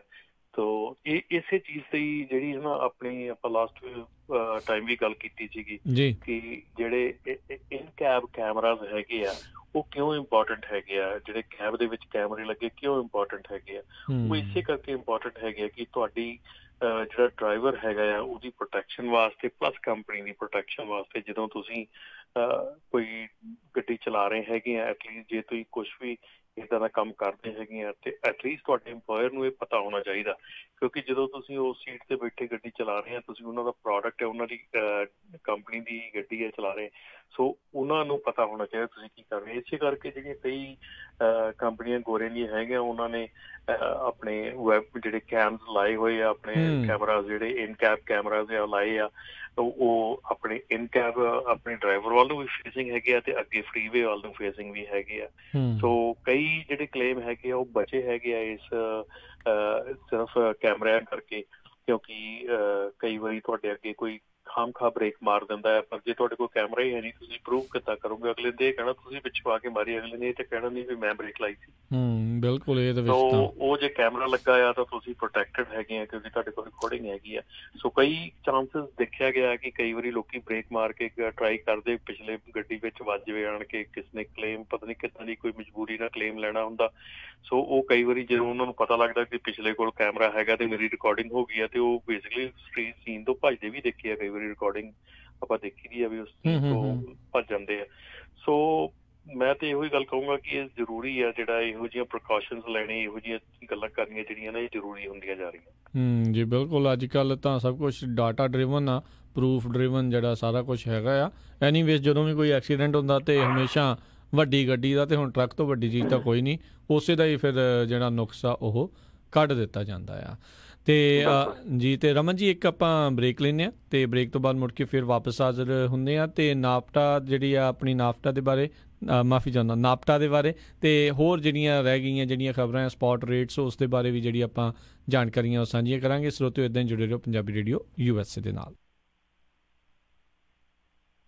ਭਾਜੀ ਨਵੇਂ ਟਰੱਕ ਦੀਆਂ ਮੁਬਾਰਕਾਂ, ਬੜਾ ਸ਼ਾਨਦਾਰ ਆ। ਬਸ ਜੀ ਕੱਲ ਹੀ California Truck and Trailer Sales ਸੈਲਮੇ ਵਾਲਿਆਂ ਤੋਂ ਲੈ ਕੇ ਆਂਦਾ। ਉਹਨਾਂ ਨੇ ਇੰਨੀ ਵਧੀਆ ਡੀਲ ਦਿੱਤੀ, ਮੇਰੇ ਕੋਲੋਂ ਨਾ ਹੀ ਨਹੀਂ ਹੋਈ। ਤੁਹਾਡੇ ਪੁਰਾਣੇ ਟਰੱਕ ਦਾ ਕੀ ਬਣਿਆ? ਉਹਨੂੰ ਤਾਂ ਮੈਂ ਵਧੀਆ ਕੀਮਤ ਤੇ ਟ੍ਰੇਡ ਕਰ ਲਿਆ। ਮੈਂ ਵੀ ਨਵਾਂ ਟਰੱਕ ਲੈਣ ਬਾਰੇ ਸੋਚ ਰਿਹਾ ਆ। ਜਦੋਂ ਦੀਆਂ ELDਆਂ ਲੱਗੀਆਂ ਆ, ਡਰਾਈਵਰਾਂ ਦੀ ਤੇ ਕਮਾਈ ਨਹੀਂ ਹੁੰਦੀ। ਫੇਰ ਤਾਂ ਤੂੰ ਇਹਨਾਂ ਕੋਲ ਹੀ ਜਾ। ਇਹਨਾਂ ਕੋਲ ਟਰੱਕ ਐਂਡ ਟ੍ਰੇਲਰਸ ਦੀ ਬਹੁਤ ਵੱਡੀ ਇਨਵੈਂਟਰੀ ਆ ਤੇ ਨਾਲੇ ਟਰੱਕ ਫੈਕਟਰੀ ਵਾਰੰਟੀ ਨਾਲ ਆਉਂਦੇ ਨੇ, ਕਿਉਂਕਿ ਇਹ ਟਰੱਕ ਬੈਂਕ ਜਾਂ ਆਕਸ਼ਨ ਤੋਂ ਨਹੀਂ ਲੈਂਦੇ। ਕੀ ਇਹਨਾਂ ਕੋਲ ਆਟੋਮੈਟਿਕ ਟਰੱਕ ਵੀ ਨੇ? ਓਏ ਬਹੁਤ ਨੇ, ਪਰ ਮੇਰਾ ਕ੍ਰੈਡਿਟ ਚੰਗਾ ਨਹੀਂ। ਉਹ ਫਿਕਰ ਨਾ ਕਰ, ਇਹਨਾਂ ਕੋਲ ਨੋ ਕ੍ਰੈਡਿਟ ਤੇ ਬੈਡ ਕ੍ਰੈਡਿਟ ਵਾਲਿਆਂ ਲਈ ਵੀ ਬਹੁਤ ਪ੍ਰੋਗਰਾਮ ਨੇ। ਹੋਰ ਡੀਲਰਾਂ ਵਾਂਗ $3-4 ਵਾਧੂ ਫੀਸਾਂ ਨਹੀਂ ਲਾਉਂਦੇ। ਫਿਰ ਤਾਂ ਮੈਂ ਕੱਲ ਹੀ ਜਾਣਾ ਆ। California Truck and Trailer Sales 10604 East Mountain View, Selma ਬਲੇਰੋ ਦੇ ਪਿੱਛੇ। ਹਫਤੇ ਦੇ 7 ਦਿਨ ਖੁੱਲੇ ਰਹਿੰਦੇ ਨੇ। ਹੋਰ ਜਾਣਕਾਰੀ ਲਈ ਕਾਲ ਨਵਪ੍ਰੀਤ ਸਿੰਘ ਜਾਂ ਅਮੀਰ ਕਬਾਨੀ 5599052166 559-905-2166।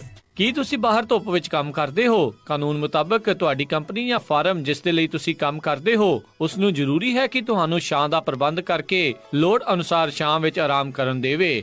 ਇਹ ਤੁਹਾਡਾ ਕਾਨੂੰਨੀ ਹੱਕ ਹੈ। ਆਰਾਮ ਕਰਨ ਦੇ ਲਈ ਬਿਮਾਰ ਹੋਣ ਦਾ ਇੰਤਜ਼ਾਰ ਨਾ ਕਰੋ। ਜ਼ਿਆਦਾ ਗਰਮੀ ਕਰਕੇ ਤੁਹਾਨੂੰ ਦੌਰਾ ਵੀ ਪੈ ਸਕਦਾ ਹੈ ਜਾਂ ਫਿਰ ਤੁਹਾਡੀ ਮੌਤ ਵੀ ਹੋ ਸਕਦੀ ਹੈ। ਜੇਕਰ ਤੁਸੀਂ ਜ਼ਿਆਦਾ ਗਰਮੀ ਕਰਕੇ ਬਿਮਾਰ ਮਹਿਸੂਸ ਕਰੋ, ਜਲਦੀ ਹੀ ਆਪਣੇ ਬੌਸ ਨੂੰ ਦੱਸੋ ਤਾਂ ਕਿ ਬਿਮਾਰ ਹੋਣ ਤੋਂ ਬਚ ਸਕੋ। ਆਰਾਮ, ਚੈਨ ਅਤੇ ਮੁਫਤ ਪਾਣੀ ਤੁਹਾਨੂੰ ਗਰਮੀ ਤੋਂ ਬਚਣ ਵਿੱਚ ਸਹਾਇਤਾ ਕਰਦਾ ਹੈ। ਆਪਣੇ ਹੱਕਾਂ ਨੂੰ ਜਾਣੋ। ਵਧੇਰੇ ਜਾਣਕਾਰੀ ਲਈ ਸੰਪਰਕ ਕਰੋ 877-992-2567 ਇਹ ਸੰਦੇਸ਼ ਕੈਲੋਸ਼ਾ ਵੱਲੋਂ ਹੈ।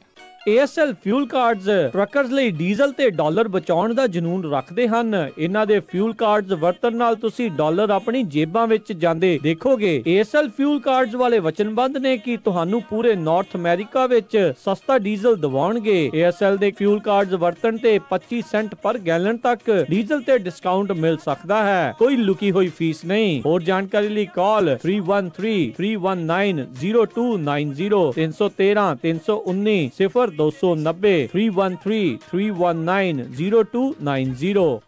ਟਰੱਕਿੰਗ ਇੰਡਸਟਰੀ ਨਾਲ ਜੁੜੇ ਸਾਰੇ ਪੰਜਾਬੀਆਂ ਵੱਲੋਂ ਮਿਲ ਕੇ ਬਣਾਈ ਗਈ North American Punjabi Trucking Association NAPTA, ਜਿਸ ਦੇ ਮੈਂਬਰ ਬਣਨ ਵਾਲਿਆਂ ਨੂੰ ਕਈ ਸਹੂਲਤਾਂ ਮਿਲਣਗੀਆਂ, ਜਿਨ੍ਹਾਂ ਵਿੱਚ fuel, tyre, parts, software, printing ਤੇ ਹੋਰ ਕਈ ਚੀਜ਼ਾਂ ਤੇ ਡਿਸਕਾਊਂਟ ਮਿਲੂਗਾ। ਨਵੇਂ ਬਣ ਰਹੇ ਅਤੇ ਬਦਲ ਰਹੇ ਟਰੱਕਿੰਗ ਲਾਜ਼ ਦੇ ਉੱਤੇ ਪੰਜਾਬੀ ਵਿੱਚ ਐਜੂਕੇਸ਼ਨਲ ਸੈਮੀਨਾਰ ਹੋਣਗੇ। ਜਿਹੜੇ ਵੀ ਪੰਜਾਬੀ ਟਰੱਕਿੰਗ ਇੰਡਸਟਰੀ ਨਾਲ ਜੁੜੇ ਹਨ ਉਹ ਨਾਪਟਾ ਦੇ ਮੈਂਬਰ ਜ਼ਰੂਰ ਬਣੋ। ਹੋਰ ਜਾਣਕਾਰੀ ਲਈ ਵਿਜ਼ਿਟ www.gonapta.org ਜਾਂ ਕਾਲ 1-877-622-1313 1-877-622-1313 gonapta.org। ਵੈਸੇ ਬੰਦੇ ਦੀ ਲਾਈਫ ਵੀ ਨਾ ਇੱਕ ਟੈਨਸ਼ਨ ਹੈ।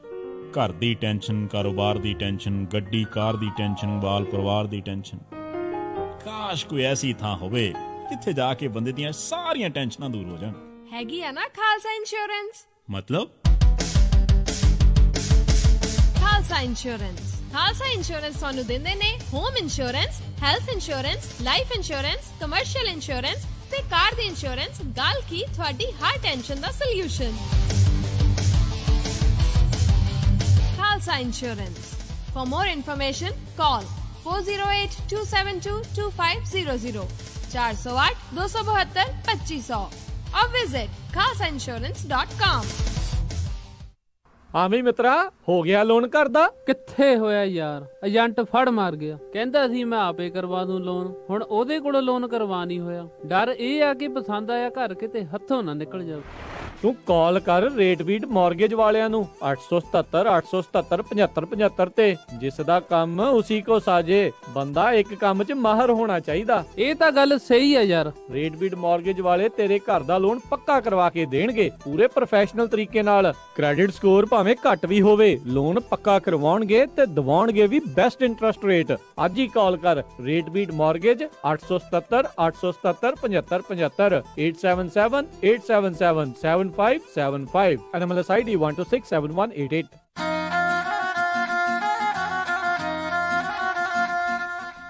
ਪੰਜਾਬੀ ਰੇਡੀਓ USA ਸੁਣ ਰਹੇ ਸਾਰੇ ਹਿਮਾਨਯੋਗ ਅਤੇ ਸਤਿਕਾਰ ਸਰੋਤਿਆਂ ਨੂੰ ਇੱਕ ਵਾਰੀ ਫੇਰ ਜੀ ਆਇਆਂ ਨੂੰ ਆਖਦੇ ਹਾਂ, ਸਵਾਗਤ ਕਰਦੇ ਹਾਂ ਸੋਤੇ ਪ੍ਰੋਗਰਾਮ ਅਪਡੇਟ ਅਮਰੀਕਾ ਦੇ ਵਿੱਚ। ਰਮਨ ਸਿੰਘ ਢਿੱਲੋਂ ਜੀ ਇੱਕ ਵਾਰੀ ਆਪਣੇ ਨਾਲ ਫੇਰ ਜੁੜੇ ਹੋਏ ਨੇ। ਰਮਨ ਜੀ, ਜੀ ਆਇਆਂ ਨੂੰ ਸਵਾਗਤ ਹੈ। ਸਤਿ ਸ਼੍ਰੀ ਅਕਾਲ ਜੀ ਇੱਕ ਵਾਰੀ ਫੇਰ। ਸਤਿ ਸ਼੍ਰੀ ਅਕਾਲ ਜੀ।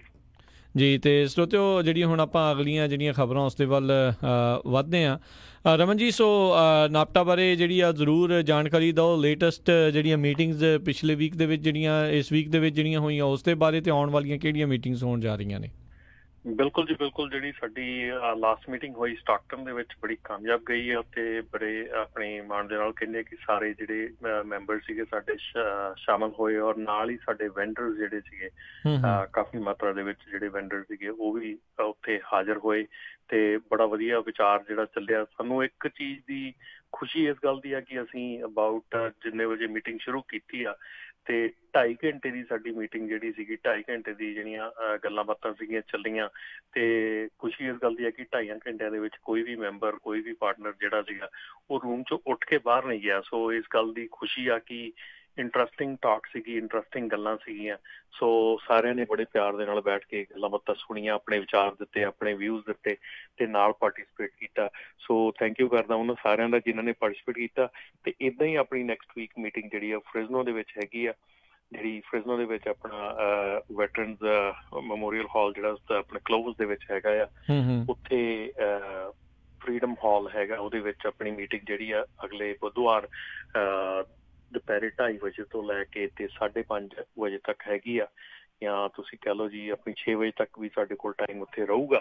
ਸੋ ਇਸ ਮੀਟਿੰਗ ਦੇ ਵਿੱਚ ਜਿਹੜੀ ਖਾਸ ਗੱਲ ਹੋਊਗੀ ਕਿ ਸਾਡੇ ਜਿਹੜੇ ਵੈਂਡਰਸ ਜਿਹੜੇ ਸ਼ਿਰਕਤ ਕਰ ਰਹੇ ਆ ਉਹ ਤੇ ਨਾਲ ਕਰ ਹੀ ਰਹੇ ਆ, ਉਹਦੇ ਨਾਲ ਦੇ ਨਾਲ ਸਾਡੇ ਕੋਲ CHP ਜਿਹੜੀ ਹੈਗੀ ਆ ਉਹ ਵੀ ਸ਼ਿਰਕਤ ਕਰ ਰਹੀ ਹੈ। CHP ਵੱਲੋਂ ਜਿਹੜੇ ਅਫੀਸ਼ੀਅਲਸ ਆ ਉਹ ਵੀ ਆਉਣਗੇ ਤੇ ਆਣ ਕੇ ਉਹ ਵੀ ਆਪਣਾ ਜਿਹੜਾ ਇੱਕ ELD ਦੇ ਬਾਰੇ ਪ੍ਰੈਜੈਂਟੇਸ਼ਨ ਆ ਪਹਿਲਾਂ ਉਹ ਦੇਣਗੇ ਤੇ ਫਿਰ ਤੁਹਾਡੇ ਜਿਹੜੇ ਸਵਾਲ ਜਵਾਬ ਆ ਕੋਈ ELD ਦੇ ਮਾਫਕ ਕੋਈ ਵੀ ਗੱਲਾਂ ਬਾਤਾਂ ਤੁਹਾਡੇ ਦਿਲ 'ਚ ਹੈਗੀਆਂ ਵੀ ਜਿਹੜੀਆਂ ਤੁਸੀਂ ਆਪਣੀਆਂ ਕਲੀਅਰ ਕਰਨੀਆਂ ਚਾਹੁੰਦੇ ਆ ਤੇ ਤੁਹਾਡੇ ਕੁਐਸਚਨ ਆਨਸਰ ਸੈਸ਼ਨ ਜਿਹੜਾ ਉਹ ਵੀ ਹੋਊਗਾ।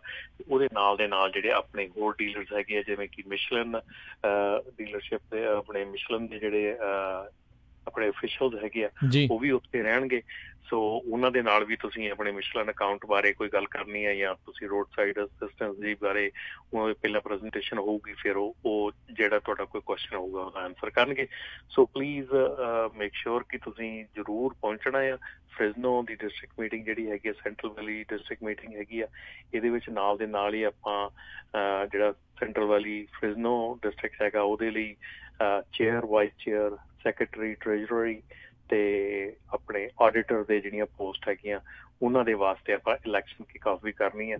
ਸੋ ਜੇ ਤੁਸੀਂ ਨਾਪਟਾ ਦੇ ਵਿੱਚ ਹਿੱਸਾ ਲੈਣਾ ਚਾਹੁੰਦੇ ਆ ਪਾਰਟ ਲੈਣਾ ਚਾਹੁੰਦੇ ਆ ਤੇ ਤੁਹਾਨੂੰ ਇਹ ਮੌਕਾ ਹੈਗਾ ਕਿ ਤੁਸੀਂ ਇਹਨਾਂ ਪੋਸਟ ਬਾਰੇ ਇਹਨਾਂ ਜਿਹੜੀਆਂ ਇਹ ਜਿਹੜੇ ਆਪਣੀਆਂ ਪੋਜੀਸ਼ਨਸ ਹੈਗੀਆਂ ਇਹਨਾਂ ਦੇ ਬਾਰੇ ਤੁਸੀਂ ਜ਼ਰੂਰ ਉਦੋਂ ਜਾਣਕਾਰੀ ਲਓ ਤੇ ਨਾਲ ਪਲੱਸ ਤੁਸੀਂ ਨੋਮੀਨੇਸ਼ਨ ਆਪਣੀ ਸਾਡੀ ਸਾਈਟ ਤੇ ਜਾ ਕੇ ਨੋਮੀਨੇਸ਼ਨ ਵੀ ਫਿਲ ਆਊਟ ਕਰ ਸਕਦੇ ਜੇ ਤੁਸੀਂ ਕਿਸੇ ਵੀ ਇਸ ਪੋਜੀਸ਼ਨ ਬਾਰੇ ਰਨ ਕਰਨਾ ਚਾਹੁੰਦੇ ਆ ਜਾਂ ਵੋਟਾਂ 'ਚ ਕਰਨਾ ਚਾਹੁੰਦੇ ਆ ਤੁਸੀਂ ਉਹ ਵੀ ਕਰ ਸਕਦੇ ਆ। ਸੋ ਹਿੱਸਾ ਲੈਣ ਦਾ ਟਾਈਮ ਆ ਪਾਰਟ ਲੈਣ ਦਾ ਟਾਈਮ ਹੈਗਾ ਆ।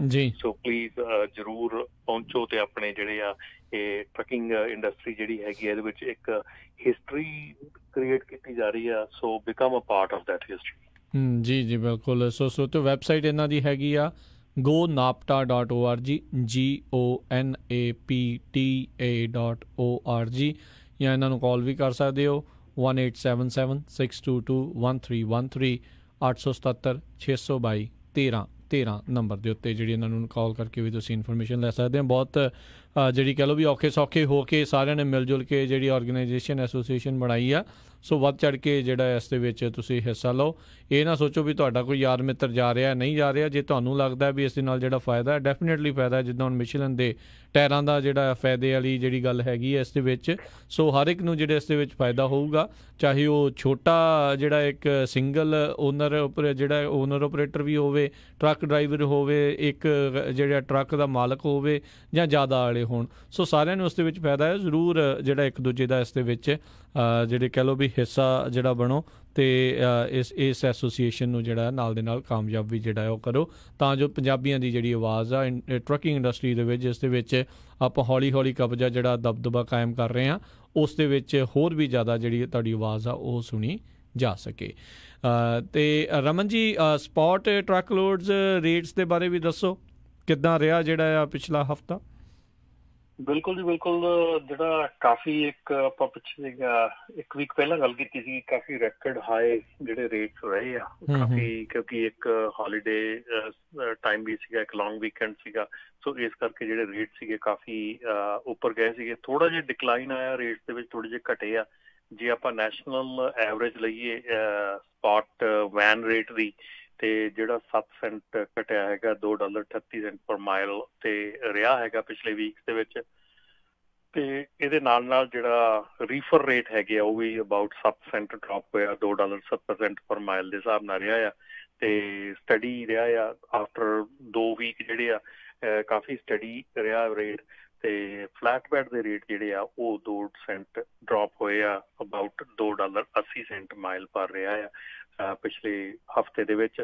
ਤੇ ਇਹਦੇ ਨਾਲ ਦੇ ਨਾਲ ਹੀ ਜਿਹੜੇ ਆਪਣੇ ਵੈਨ ਦੇ ਜਿਹੜੇ ਰਿਵਿਊ ਆ ਵੈਨ ਰੇਟਸ ਦੇ ਉਹਦੇ ਬਾਰੇ ਜੇ ਗੱਲ ਕਰੀਏ ਆਪਾਂ ਤੇ ਲੋਡ ਬੋਰਡ ਤੇ 14% ਇਨਕਰੀਜ਼ ਰਹੀ ਆ ਆਪਣੇ ਟਰੱਕਾਂ ਦੀ ਤੇ ਜਿਹੜੇ ਟਰੱਕ ਪੋਸਟ ਹੋਏ ਆ ਉਹ ਵੀ 21% ਦੇ ਹਿਸਾਬ ਦੇ ਨਾਲ ਹੋਏ ਆ। ਤੇ ਬ੍ਰੋਕਰ ਤੇ ਕੈਰੀਅਰ ਦੋਨੋਂ ਦੀ ਐਕਟੀਵਿਟੀ ਜਿਹੜੀ ਉਹ ਸਟੈਪ ਅਪ ਹੋਈ ਆ ਥੋੜੀ ਜੀ। ਸੋ ਜਿਹੜਾ ਲੋਡ ਟੂ ਟਰੱਕ ਰੇਸ਼ੀਓ ਆ ਉਹ 7.3 ਲੋਡਸ ਪਰ ਟਰੱਕ ਹੋ ਗਿਆ। ਇਹ ਸਾਰੇ ਜਿਹੜੇ ਅਸੀਂ ਸਾਰੀਆਂ ਫਿਗਰਸ ਆ ਸਾਰਾ ਕੁਛ ਹੈ ਅਸੀਂ ਡੈਟ ਲੋਡ ਬੋਰਡ ਤੋਂ ਲੈਂਦੇ ਹਾਂ ਡੈਟ ਨੈਟਵਰਕ ਤੋਂ ਲੈਂਦੇ ਹਾਂ। ਤੇ ਡੈਫੀਨੇਟਲੀ ਜਿਹੜੇ ਆ ਰੀਫਰ ਦਾ ਜੇ ਗੱਲ ਕਰੀਏ ਆਪਾਂ ਤੇ ਰੀਫਰ ਦੇ ਜਿਹੜੇ ਲੋਡ ਆ ਡੈਟ ਦੇ ਉੱਤੇ ਪੋਸਟ ਹੋਏ ਆ ਉਹ ਵੀ 11% ਤੇ ਇਨਕਰੀਜ਼ ਹੋਏ ਆ ਜਿੱਥੇ ਟਰੱਕ ਪੋਸਟ ਜਿਹੜੀ ਉਹ 16% ਤੇ ਰਹੀ ਆ। ਤੇ ਟਰੱਕ ਟੂ ਲੋਡ ਜਿਹੜਾ ਹੈਗਾ, ਜਿਹੜੇ ਕਿ ਇੱਕ ਟਰੱਕ ਵਾਸਤੇ ਕਿੰਨੇ ਲੋਡ ਅਵੇਲੇਬਲ ਆ, ਉਹ 9.3 ਤੋਂ ਘੱਟ ਕੇ 8.9 ਹੋਏ ਆ। ਸੋ ਥੋੜੇ ਜਿਹੇ ਸ਼ਿਫਟ ਹੋਏ ਆ, ਥੋੜੇ ਜਿਹੇ ਥੱਲੇ ਨੂੰ ਆਏ ਆ। ਤੇ ਬਾਕੀ ਜਿਹੜੀ ਆ stronger market Central Valley California ਜਿਹੜੀ ਆ ਕਾਫੀ ਸਟਰੋਂਗਰ ਰਹੀ ਆ। ਸਲੀਨਸ ਕੈਲੀਫੋਰਨੀਆ ਤੇ Grand Rapid Michigan, New Jersey ਤੇ ਨਿਊ ਮੈਕਸੀਕੋ ਜਿਹੜੇ ਆ ਉਹ ਕੁਛ ਥੋੜੇ ਜਿਹੇ ਢਿੱਲੇ ਰਹੇ ਆ। ਸੋ ਇਹ ਹੈ ਕਿ ਆਪਣੀ ਜਿਹੜੀ ਵੈਸਟ ਕੋਸਟ ਦੀ ਮਾਰਕੀਟ ਹੈਗੀ ਆ ਜੀ ਸਟਰੋਂਗ ਹੈਗੀ ਆ, ਕਿਉਂਕਿ ਸੀਜ਼ਨ ਆਨਗੋਇੰਗ ਹੈਗਾ ਜੀ। ਜੀ ਜੀ। ਅਤੇ ਅਗਲੀ ਜਿਹੜੀ ਰਮਨ ਜੀ ਆਪਾਂ ਗੱਲ ਕਰਦੇ ਹਾਂ, ਕਹਿੰਦੇ ਰਾਸ਼ਟਰਪਤੀ ਟਰੰਪ ਉਹਨਾਂ ਨੇ ਵਰਕਫੋਰਸ ਡਿਵੈਲਪਮੈਂਟ ਦੇ ਲਈ ਇੱਕ ਨਵਾਂ ਆਰਡਰ ਵੀ ਸਾਈਨ ਕੀਤਾ ਅਤੇ ਜਿਹੜੀਆਂ ਫੈਡਰਲ ਰੇਟਸ ਵਧਾਉਣ ਦੀਆਂ ਗੱਲਾਂ ਹੋਈਆਂ ਆ, ਉਹ ਕਹਿੰਦੇ ਆ ਵੀ ਮਾੜੀ ਚੀਜ਼ ਆ। ਬਿਲਕੁਲ ਜੀ ਬਿਲਕੁਲ। ਇਹ ਇੱਕ ਦੋ ਚੀਜ਼ਾਂ ਜਿਹੜੀਆਂ ਹੋਈਆਂ ਇਕੱਠੀਆਂ। ਇੱਕ ਤਾਂ ਉਹਨਾਂ ਨੇ ਜਿਹੜਾ ਆਰਡਰ ਸਾਈਨ ਕੀਤਾ ਕਿ ਬੂਸਟ ਕਰਨਾ, ਵਰਕਫੋਰਸ ਡਿਵੈਲਪਮੈਂਟ ਨੂੰ ਬੂਸਟ ਕਰਨਾ, ਉਹ ਜਿਹੜਾ ਇੱਕ ਆਰਡਰ ਸਾਈਨ ਕੀਤਾ ਹੈ, ਜਿਹਦੇ ਵਿੱਚ ਕਿ ਜਿੰਨੀਆਂ ਵੀ ਵੱਡੀਆਂ ਟਰੱਕਿੰਗ ਕੰਪਨੀਆਂ ਹੈਗੀਆਂ ਉਹਨਾਂ ਦੇ ਐਗਜ਼ੀਕਿਊਟਿਵ ਜਿਹੜੇ ਸੀਗੇ ਉਹ ਸਾਰੇ ਉੱਥੇ ਹਾਜ਼ਰ ਸੀਗੇ ਉਸ ਟਾਈਮ 'ਤੇ ਵਾਈਟ ਹਾਊਸ ਦੇ ਵਿੱਚ। ਤੇ ਉਹਨਾਂ ਦੇ ਵਿੱਚ ਜਿਹੜੀ ਇਹ ਹੈਗੀ ਹੈ ਕਿ ਇਕੋਨਮੀ ਜਿਹੜੀ ਹੈ, ਕਿਉਂਕਿ ਇਕੋਨਮੀ ਦੇਖੋ ਜਦੋਂ ਦੇ ਮਿਸਟਰ ਟਰੰਪ ਪ੍ਰੈਜ਼ੀਡੈਂਟ ਬਣੇ ਆ ਤੇ ਇਕੋਨਮੀ ਦੇ ਵਿੱਚ 3.7 ਮਿਲੀਅਨ ਜੌਬਸ ਜਿਹੜੀਆਂ ਕ੍ਰੀਏਟ ਹੋਈਆਂ ਤੇ ਅਨਇੰਪਲੋਇਮੈਂਟ ਰੇਟ ਜਿਹੜਾ ਉਹ 4% ਦੇ ਕਰੀਬ ਆ ਗਿਆ according to the White House. ਤੇ ਇਹ ਜਿਹੜੀ ਚੀਜ਼ ਹੈ ਇੱਕ ਸੋਚਣ ਵਾਲੀ ਆ ਔਰ ਦੇਖਣ ਵਾਲੀ ਆ ਕਿ ਕਾਫੀ ਜਿਹੜੀ ਆ ਵਧੀਆ ਚੀਜ਼ ਰਹੀ ਆ ਕਿ ਜਿਹੜੀ ਮਾਰਕੀਟ ਹੈਗੀ ਆ ਤੇ ਮਾਰਕੀਟ ਦੇ ਵਿੱਚ ਇਹ ਜਿਹੜਾ ਉਛਾਲ ਆ ਜਾਂ ਕਹਿ ਲਓ ਵੀ ਮਾਰਕੀਟ ਇੰਨੀ ਵਧੀਆ ਚੱਲ ਰਹੀ ਆ। ਠੀਕ ਆ, ਕਿਤੇ ਨਾ ਕਿਤੇ ਉਹਨਾਂ ਨੂੰ ਜਾਂਦਾ ਆ ਕੁਛ ਨਾ ਕੁਛ ਕ੍ਰੈਡਿਟ ਜਿਹੜਾ ਆ। ਉਹਦੇ ਨਾਲ ਦੇ ਨਾਲ ਹੀ ਉਹਨਾਂ ਨੇ ਥੋੜੀ ਜਿਹੀ ਗੱਲ ਕੀਤੀ ਹੈ ਕਿ ਜਿਹੜਾ ਇਸ ਵੇਲੇ ਜੇ ਚਲੋ ਸਾਡੀ ਇਕੋਨਮੀ, ਉਹ ਕਹਿੰਦੇ ਵੀ ਸਾਡੀ ਇਕੋਨਮੀ ਇੰਨੀ ਗੁੱਡ ਜਾ ਰਹੀ ਆ, ਉਹਦੇ ਨਾਲ ਦੇ ਨਾਲ ਜੇ ਸਾਡਾ ਡਾਲਰ ਵੀ ਜਿਹੜਾ ਆ ਉਹ ਜਿੰਨਾ ਸਟਰੋਂਗ ਹੁੰਦਾ ਆ ਸਾਡੀ ਇਕੋਨਮੀ ਨੂੰ ਓਨਾ ਉਹ ਹਰਟ ਕਰਦਾ ਆ। ਤੇ ਉਹਨਾਂ ਨੇ ਇਹੋ ਹੀ ਗੱਲ ਕੀਤੀ ਹੈ ਕਿ ਜਿਹੜੇ ਫੈਡਰਲ ਜਿਹੜੇ ਰੇਟਸ ਹੈਗੇ ਆ, ਫੈਡ ਨੇ ਉਹ ਰੇਟ ਜਿਹੜੇ ਉਹਨਾਂ ਨੇ ਉੱਪਰ ਕੀਤੇ ਆ ਜਾਂ ਹਾਈਕ ਕੀਤੇ ਆ, ਉਹ ਉਹਨਾਂ ਨੂੰ ਕੁਛ ਚੰਗੇ ਨਹੀਂ ਲੱਗ ਰਹੇ। ਕਿਉਂਕਿ ਉਹ ਕਹਿ ਰਹੇ ਕਿ ਜਿਹੜਾ ਟਾਈਮ ਹੁੰਦਾ ਜਿਸ ਟਾਈਮ ਦੇ ਵਿੱਚ ਅਸੀਂ ਜਿਹੜੇ ਚਾਈਨਾ ਜਾਂ ਯੂਰਪੀਅਨ ਯੂਨੀਅਨ ਆ ਉਹ ਆਪਣੀ ਕਰੰਸੀਜ਼ ਜਿਹੜੀਆਂ ਉਹਨਾਂ ਨੂੰ ਵੀਕ ਰੱਖ ਰਹੇ ਆ, ਉਹਨਾਂ ਨੂੰ ਥੱਲੇ ਰੱਖ ਰਹੇ ਆ, ਤੇ ਉਹਦੇ ਨਾਲ ਜਿਹੜਾ ਆਪਣਾ ਅਮਰੀਕਨ ਕੰਪੈਰੇਟਿਵ ਐਜ ਨਹੀਂ ਮਿਲ ਰਿਹਾ, ਉਹ ਜਿਹੜੀ ਆ ਉਹ ਲੂਜ਼ ਹੋ ਰਹੀ ਕਿਤੇ ਨਾ ਕਿਤੇ। ਸੋ ਇਹਦੇ ਕਰਕੇ ਬੇਸਿਕਲੀ ਉਹਨਾਂ ਨੇ ਫੈਡਰਲ ਦੇ ਉੱਤੇ ਜਿਹੜੇ ਫੈਡਰਲ ਰਿਜ਼ਰਵ ਆ ਉਹਨਾਂ ਦੇ ਉੱਤੇ ਕਾਫੀ ਉਹ ਲੈਸ਼ ਆਊਟ ਹੋਏ ਆ ਕਿ ਜਿਹੜਾ ਇੰਟਰਸਟ ਰੇਟ ਵਧਾਉਣ ਕਰਕੇ ਜਾਂ ਡਾਲਰ ਜਿਹੜਾ ਸਟਰੋਂਗ ਹੋ ਰਿਹਾ, ਤੇ ਜਿੱਦਾਂ ਜਿੱਦਾਂ ਡਾਲਰ ਸਟਰੋਂਗ ਹੋ ਰਿਹਾ ਉਦਾਂ ਉਦਾਂ ਆਪਾਂ ਨੂੰ ਇਕੋਨਮੀ ਆਪਾਂ ਚਲੋ ਹੁਣ ਆਪਣੀ ਸੋਚ ਹੋਰ ਆਪਾਂ ਜਿੱਦਾਂ ਆਪਣੇ ਨੋਰਮਲ ਹਿਸਾਬ ਨਾਲ ਸੋਚਦੇ ਵੀ ਚਲੋ ਯਾਰ ਜੇ ਤਾਂ ਸਟਰੋਂਗ ਹੋ ਰਿਹਾ ਸਾਨੂੰ ਫਾਇਦਾ ਹੋ ਰਿਹਾ, ਫਿਰ ਸਾਨੂੰ ਨੁਕਸਾਨ ਥੋੜ੍ਹੀ ਹੈ। ਪਰ ਜਿਹੜਾ ਵਰਲਡ ਲੈਵਲ ਤੇ ਜਦੋਂ ਗੱਲ ਕਰਦੇ ਹਾਂ ਤੇ ਡੈਫੀਨੇਟਲੀ ਉਲਟ ਜਿਹੜੇ ਅਸਰ ਹੁੰਦੇ ਆ ਉਹ ਪੈਂਦੇ ਆ। ਸੋ ਉਹਦੇ ਉੱਤੇ ਕਾਫੀ ਉਹ ਗੁੱਸੇ ਹੈਗੇ ਆ ਥੋੜੇ। ਜੀ ਰਮਨ ਜੀ, ਅਤੇ ਅਗਲੀ ਜੇ ਆਪਾਂ ਗੱਲ ਕਰਦੇ ਹਾਂ ਰਮਨ ਜੀ, ਵੀ ਆਪਾਂ ਪਤਾ ਹੀ ਆ ਵੀ ਟੈਰਿਫ ਵਾਰ ਇਸ ਟਾਈਮ ਜਿਹੜੀ ਸਿਖਰਾਂ ਦੇ ਉੱਤੇ ਆ, ਤੇ ਜਿਹੜੇ ਕਹਿੰਦੇ ਪੋਰਟਸ ਆ ਉਹਦੇ 'ਚ ਵੀ ਤਰ੍ਹਾਂ ਦੇ ਨਵੇਂ ਰਿਕਾਰਡ ਵੀ ਜਿਹੜੇ ਬਣ ਰਹੇ ਨੇ। ਬਿਲਕੁਲ ਜੀ ਬਿਲਕੁਲ, ਇਹ ਦੇਖਣ ਵਾਲੀ ਗੱਲ ਹੈਗੀ, ਕਿਉਂਕਿ ਮੇਰੇ ਖਿਆਲ ਤੇ ਕਈ ਵਾਰੀ ਹੁੰਦਾ ਆਪਾਂ ਜਦੋਂ ਆਮ ਤੌਰ ਤੇ ਤੁਸੀਂ ਦੇਖਿਆ ਹੋਣਾ ਵੀ ਜਦੋਂ ਕਿਤੇ ਆਪਾਂ ਕਹਿ ਦਿੰਦੇ ਵੀ ਆ ਅਗਲੇ ਹਫ਼ਤੇ ਸਟ੍ਰਾਈਕ ਆ, ਵੀ ਆਪਾਂ ਅਗਲੇ ਹਫ਼ਤੇ ਪੰਪ ਤੇ ਨਹੀਂ ਜਾਣਾ ਜਾਂ ਤੇਲ ਨਹੀਂ ਪਾਉਣਾ ਅਗਲੇ ਹਫ਼ਤੇ, ਤੇ ਉਹ ਆਪਾਂ ਅਗਲੇ ਹਫ਼ਤੇ ਤੇਲ ਨਹੀਂ ਪਾਉਣਾ ਤੇ ਉਹ ਆਪਾਂ ਇਸ ਹਫ਼ਤੇ ਨਾ ਇੰਨਾ ਤੇਲ ਪਵਾ ਲਈਦਾ ਵੀ ਅਗਲੇ ਹਫ਼ਤੇ ਉਹਨਾਂ ਨੂੰ ਲੋੜ ਨਹੀਂ ਹੁੰਦੀ, ਅਗਲੇ ਕਹਿੰਦੇ ਨਾ ਵੀ ਪਾਓਗੇ ਤਾਂ ਵੀ ਸਾਡਾ ਸਰ ਗਿਆ। ਠੀਕ ਹੈ, ਹੁਣ ਇਹ ਚੀਜ਼ ਉਹ ਬਣ ਰਹੀ ਆ ਕਿ ਅਸੀਂ ਉਸ ਜਿਹੜੀ ਵਾਰ ਆ ਜਿਹੜੀ ਸ਼ੁਰੂ ਹੋਈ ਆ ਹੈ ਨਾ, ਆਪਣੀ ਟੈਰਿਫ ਵਾਰ ਜਿਹੜੀ ਆ ਸ਼ੁਰੂ ਹੋਈ ਆ, ਟ੍ਰੇਡ ਵਾਰ ਹੋ ਗਈ, ਹੁਣ ਇਹ ਸ਼ੁਰੂ ਹੋਈ ਆ, ਇਹਦੇ ਡਰ ਦੇ ਨਾਲ ਬਹੁਤ ਜਿਹੜੇ ਲੋਕਾਂ ਨੇ ਆਪਣੇ ਆਰਡਰ ਜਿਹੜੇ ਆ ਉਹ ਬੂਮ ਕਰਤੇ, ਆਰਡਰ ਜਿਹੜੇ ਆ ਉਹ ਅਪ ਕਰਤੇ। ਹੁਣ ਜੇ ਦੇਖਿਆ ਜਾਵੇ ਤਾਂ ਜਿਹੜਾ ਪੋਰਟ ਆਫ ਓਕਲੈਂਡ ਹੈਗੀ ਆ, ਪੋਰਟ ਆਫ ਓਕਲੈਂਡ ਦੇ ਵਿੱਚ 8% 8.7% ਈਅਰ ਓਵਰ ਈਅਰ ਇਨਕਰੀਜ਼ ਹੋਈ ਹੈ ਇਸ ਮਹੀਨੇ ਦੇ ਵਿੱਚ, ਜਿਹੜੇ ਕਿ ਉਹਨਾਂ ਨੇ 87,207.20 ਫੁੱਟ ਇਕੁਇਵਲੈਂਟ ਯੂਨਿਟ ਜਿਹੜੇ ਆ ਉਹ ਇਸ ਮਹੀਨੇ ਦੇ ਵਿੱਚ ਉਹਨਾਂ ਨੇ ਜਿਹੜੇ ਲੈ ਕੇ ਮਤਲਬ ਇਸ ਪੋਰਟ ਦੇ ਵਿੱਚ ਥਰੂ ਆਏ ਆ।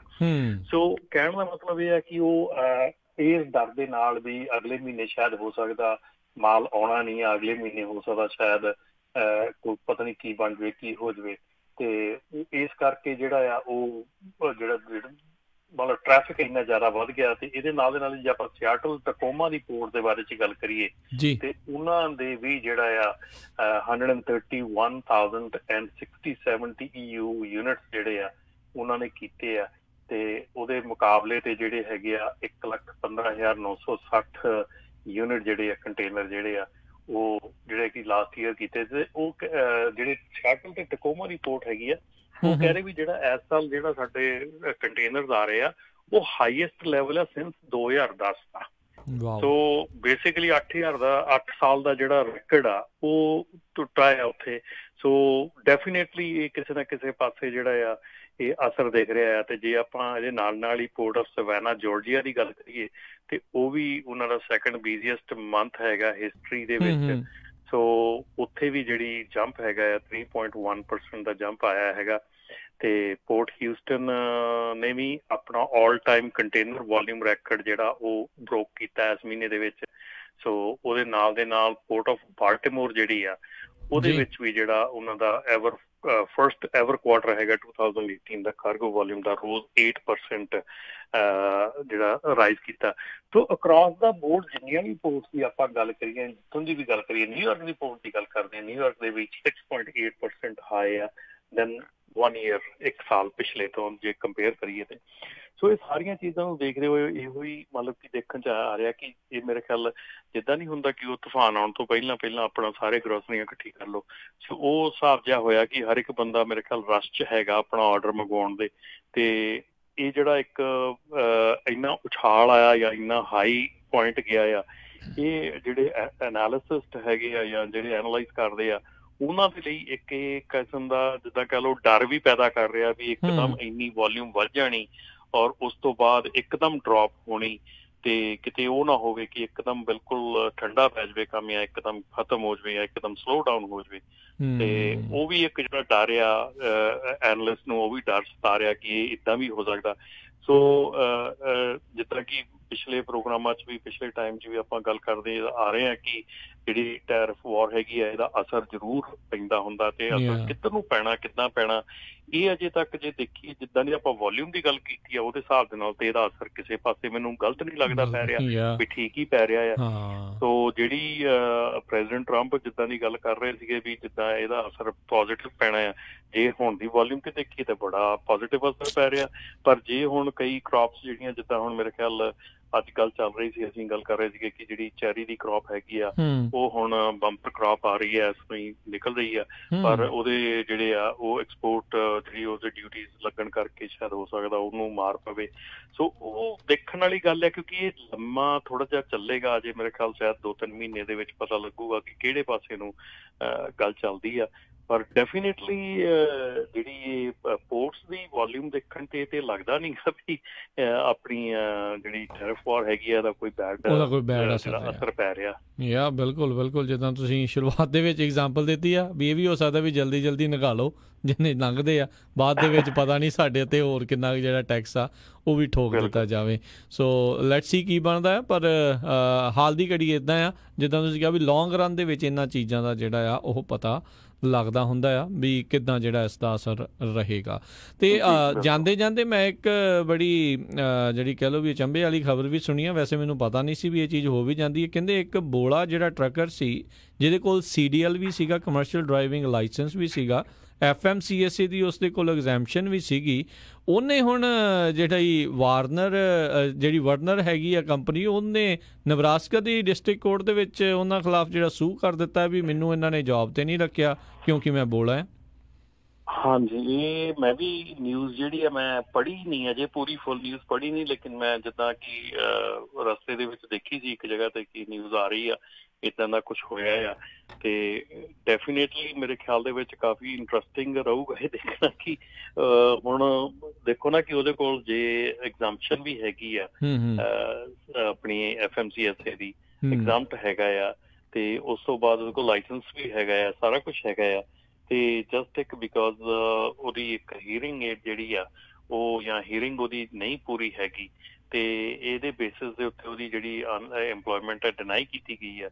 ਇਹ ਮੇਰੇ ਖਿਆਲ ਦੇ ਵਿੱਚ ਇਹ ਕਾਫੀ ਇੰਟਰਸਟਿੰਗ ਚੀਜ਼ ਦੇਖਣ ਵਾਲੀ ਹੋਊਗੀ ਕਿਉਂਕਿ ਜਿਵੇਂ ਕਿ ਪਿੱਛੇ ਜੇ ਅਸੀਂ ਦੂਸਰੇ ਸਟੇਸ਼ਨ ਤੇ ਪ੍ਰੋਗਰਾਮ ਕੀਤਾ ਸੀਗਾ, ਉਦੋਂ ਵੀ ਸਾਡੀ ਇਹ ਗੱਲ ਹੋਈ ਸੀਗੀ ਕਿ ਸਾਡੇ ਇੱਕ ਬਾਈ ਜੀ ਹੈਗੇ ਆਪਣੇ ਨੀਟਾ ਮਾਛੀਕੇ ਹੋਣੀ, ਉਹਨਾਂ ਦੇ ਜਿਹੜੀ ਆਰਮ ਹੈਗੀ ਆ ਇੱਕ ਉਹਨਾਂ ਦੇ ਕੱਟੀ ਹੋਈ ਆ, ਜੋ ਟਰੱਕ ਡਰਾਈਵ ਕਰਦੇ ਆ, ਤਾਂ ਉਹਨਾਂ ਨੂੰ ਕਈ ਵਾਰੀ ਕੁਐਸਚਨ ਬਹੁਤ ਜਾਣੇ ਪੁੱਛ ਲੈਂਦੇ ਸੀਗੇ ਕਿ ਤੁਹਾਨੂੰ ਲਾਇਸੈਂਸ ਕਿੱਦਾਂ ਮਿਲ ਗਿਆ, ਕਿ ਆਈ ਮੀਨ ਦਿਸ ਦੈਟ। ਤੇ ਉਹ ਕਹਿੰਦੇ ਵੀ ਪ੍ਰੋਪਰ ਜੇ ਤੁਸੀਂ ਪ੍ਰੋਪਰ ਚੈਨਲ ਤੋਂ ਜਾਂਦੇ ਆ, ਪ੍ਰੋਪਰ ਤੁਸੀਂ ਮਿਹਨਤ ਕਰਕੇ ਪ੍ਰੋਪਰ ਢੰਗ ਦੇ ਨਾਲ ਤੁਸੀਂ ਕਰਦੇ ਆ, ਤੇ ਡੈਫੀਨੇਟਲੀ ਤੁਹਾਨੂੰ ਜਿਹੜਾ ਇਹ ਚੀਜ਼ਾਂ ਜਿਹੜੀਆਂ ਇਹ ਓਵਰਕਮ ਕਰ ਸਕਦੇ ਆ, ਤੁਸੀਂ ਇਹਨਾਂ ਚੈਲੰਜਸ ਨੂੰ ਓਵਰਕਮ ਕਰ ਸਕਦੇ ਆ।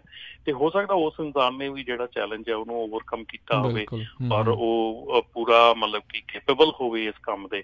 ਤੇ ਇਹ ਕੰਪਨੀ ਜਿਹੜੀ ਵਰਨਰ ਹੈਗੀ ਆ ਉਹਨਾਂ ਨੇ ਉਹਨੂੰ ਡਿਨਾਈ ਕੀਤਾ ਆ। ਸੋ ਜੇ ਹੁਣ ਇਹ ਮਤਲਬ ਕਾਫੀ ਇੰਟਰਸਟਿੰਗ ਚੀਜ਼ ਹੈਗੀ ਆ ਦੇਖਣ ਵਾਲੀ ਕਿ ਜਿਹੜੀ ਇਹਦਾ ਕੀ ਸਿੱਟਾ ਕੀ ਨਿਕਲ ਕੇ ਆਊਗਾ। ਪਰ ਮੇਰੇ ਖਿਆਲ ਦੇ ਵਿੱਚ ਹੈ ਕਿਉਂਕਿ ਇੱਥੇ ਇਸ ਕੰਟਰੀ ਦੇ ਵਿੱਚ ਥੋੜ੍ਹੀਆਂ ਜਿਹੀਆਂ ਜਿਹੜੀਆਂ ਵਰਕਰਸ ਹੈਗੇ ਆ, ਦੇ ਹੈਵ ਵੈਰੀ ਸਟਰੋਂਗ ਉਹਨਾਂ ਦੇ ਜਿਹੜੇ ਰਾਈਟਸ ਹੈਗੇ ਆ। ਸੋ ਪਰ ਫਿਰ ਵੀ ਕਾਫੀ ਇੰਟਰਸਟਿੰਗ ਜਿਹੜਾ ਕੇਸ ਰਹੂਗਾ, ਇੰਟਰਸਟਿੰਗ ਸਿਚੁਏਸ਼ਨ ਬਣੀ ਹੈ। ਮੈਂ ਵੀ ਪੜ੍ਹਿਆ ਸੀਗਾ ਜੀ। ਸੋ US equal employment opportunity commission ਨੇ ਜਿਹੜਾ ਆ ਇਹ ਸੂਟ ਫਾਈਲ ਕੀਤਾ ਆ ਇਹਨਾਂ ਦੇ ਖਿਲਾਫ। ਪਹਿਲਾਂ CR ਇੰਗਲੈਂਡ ਦੇ ਲਈ ਕਹਿੰਦਾ ਇਹ ਬੰਦਾ ਜਿਹੜਾ ਐਜ਼ ਏ ਡਰਾਈਵਰ ਕੰਮ ਕਰਦਾ ਸੀ। 2014 ਤੋਂ ਇਸ ਨੂੰ FMCSA ਦੇ ਦੁਆਰਾ ਜਿਹੜੀਆਂ ਹੀਅਰਿੰਗ ਰਿਕੁਆਇਰਮੈਂਟਸ ਦੇ ਅਧੀਨ ਜਿਹੜੀਆਂ ਇਹਨੂੰ ਐਗਜ਼ੈਂਪਸ਼ਨ ਮਿਲੀ ਹੋਈ ਆ। ਸੋ ਕਾਫੀ ਇੰਟਰਸਟਿੰਗ ਰਹੇਗਾ। ਚਲੋ ਜੋ ਵੀ ਨਤੀਜਾ ਆਊਗਾ ਆਪਾਂ ਜ਼ਰੂਰ ਆਪਣੇ ਸਰੋਤਿਆਂ ਦੇ ਨਾਲ ਇਸ ਨੂੰ ਸ਼ੇਅਰ ਕਰਾਂਗੇ। ਪਰ ਇੱਕ ਚੀਜ਼ ਜਿਹੜੀ ਜ਼ਰੂਰ ਇਹ ਹੈਗੀ ਹੈ ਵੀ ਅਮਰੀਕਾ ਜੇ ਤੁਸੀਂ ਮਿਹਨਤ ਕਰਨਾ ਚਾਹੋ ਤਾਂ ਰਾਹ ਤੁਹਾਡੇ ਲਈ ਹਰ ਇੱਕ ਤਰੀਕੇ ਦਾ ਜਿਹੜਾ ਉਹਨਾਂ ਨੇ ਰੱਖਿਆ ਹੋਇਆ ਵੀ ਬਸ ਮਿਹਨਤ ਕਰਨ ਵਾਲੇ ਬਣੋ, ਕਾਮਯਾਬੀ ਵੀ ਜਿਹੜੀ ਉਸ ਦੇ ਵਿੱਚ ਜ਼ਰੂਰ ਤੁਹਾਨੂੰ ਮਿਲ ਸਕਦੀ ਹੈ। ਤੇ ਤੁਹਾਡੇ ਦੇਖੋ ਰਾਈਟਸ ਵੀ ਕਿੰਨੇ ਆ ਉਹ ਪ੍ਰੋਟੈਕਟ ਜਿਹੜੇ ਉਹ ਕਰਦੇ ਨੇ। ਬਿਲਕੁਲ ਬਿਲਕੁਲ। ਗੱਲ ਤੇ ਐਂਡ ਤੇ ਦੇਖੋ ਨਾ ਇਹ ਆ ਜਾਂਦੀ ਆ ਕਿ ਡੈਫੀਨੇਟਲੀ ਇਹ ਕੰਟਰੀ ਨੇ ਇੰਨੀ ਓਪਰਚੁਨਿਟੀ ਦਿੱਤੀ ਆ ਔਰ ਇੰਨੀ ਓਪਰਚੁਨਿਟੀ ਹੈਗੀ ਆ ਇੱਥੇ। ਪਰ ਮੇਰਾ ਫਿਰ ਇੱਕ ਜਿਹੜੀ ਆ ਰਿਕੁਐਸਟ ਰਹੂਗੀ ਹਮੇਸ਼ਾ ਹਰ ਇੱਕ ਨੂੰ ਕਿ ਜੇ ਓਪਰਚੁਨਿਟੀ ਮਿਲੀ ਆ ਤੇ ਪ੍ਰੋਪਰ ਢੰਗ ਦੇ ਨਾਲ ਉਸ ਓਪਰਚੁਨਿਟੀ ਦਾ ਫਾਇਦਾ ਚੁੱਕੋ। ਆਪਾਂ ਲੂਪ ਹੋਲ ਨਾ ਲੱਭੋ ਕਿਸੇ ਪਾਸੇ, ਕਿਉਂਕਿ ਅਸੀਂ ਹੁਣ ਮੀਟਿੰਗਸ ਦੇ ਵਿੱਚ ਕਈ ਵਾਰੀ ਸੁਣੀਦਾ ਆ ਕਈ ਕੰਪਨੀਜ਼ ਆਪਣੀਆਂ ਸਾਰੀ ਜਿਹੜੀ ਆ ਇੰਸ਼ੋਰੈਂਸ ਦੀ ਜਿਹੜੀ ਉਹਨਾਂ ਦੀ ਜਿੰਨੀ ਡੀਟੇਲ ਹੁੰਦੀ ਆ ਸਾਰੀ ਸੁਣ ਲੈਂਦੇ ਆ, ਤੇ ਫਿਰ ਅਸੀਂ ਬਾਅਦ ਵਿੱਚ ਦੇਖੀਦਾ ਵੀ ਉਹ ਬੰਦੇ ਆਪਣੇ ਇੰਸ਼ੋਰੈਂਸ ਵਾਲਿਆਂ ਨੂੰ ਫਿਰ ਪੁੱਛ ਰਹੇ ਹੁੰਦੇ ਕਿ ਓਕੇ ਫਿਰ ਇਹਦਾ ਲੂਪ ਹੋਲ ਕੀ ਆ ਵੀ ਇਹਨੂੰ ਕਿੱਦਾਂ ਇੱਦਾਂ ਕਰ ਸਕਦੇ। ਸੋ ਉਹ ਕਈ ਵਾਰੀ ਮਨ ਨੂੰ ਆਉਂਦਾ ਯਾਰ ਅਸੀਂ ਸਾਰਾ ਜ਼ੋਰ ਲਾਤਾ ਤੁਹਾਨੂੰ ਸਮਝਾਉਣ ਦੇ ਵਿੱਚ ਵੀ ਆਪਾਂ ਗਲਤ ਨਹੀਂ ਕਰਨਾ, ਤੇ ਐਂਡ ਤੇ ਆਣ ਕੇ ਆਪਾਂ ਉਹੀ ਕੁਐਸਚਨ ਫੇਰ ਪੁੱਛਦੇ ਆ, ਤੇ ਉਹ ਬੜਾ ਹੈਰਾਨੀ ਹੁੰਦੀ ਆ। ਇਸ ਕਰਕੇ ਕਹੀਦਾ ਵੀ ਨਹੀਂ, ਜੇ ਮਿਹਨਤ ਕਰਨੀ ਹੈ ਮਿਹਨਤ ਕਰੋ, ਪਰ ਜਿਹੜਾ ਸ਼ਾਰਟੈਸਟ ਵੇ ਨਾ ਲੱਭੋ ਕਿ ਛੋਟੇ ਤੋਂ ਛੋਟਾ ਰਾਹ ਹੋਵੇ ਵੀ ਛੇਤੀ ਮੈਂ ਕਰ ਲਵਾਂ। ਸੋ ਉਹ ਚੀਜ਼ ਨਾ ਕਰੋ। ਜੋ ਚੀਜ਼ ਜਦੋਂ ਹੋਣੀ ਆ ਉਦੋਂ ਹੀ ਹੋਣੀ ਹੈ, ਜਦੋਂ ਉਹਦਾ ਟਾਈਮ ਆ ਉਦੋਂ ਹੀ ਉਹ ਪੂਰੀ ਹੋਣੀ ਹੈ। ਇਹ ਸਮਝ ਕੇ ਆਪਣੀ ਮਿਹਨਤ ਕਰੋ।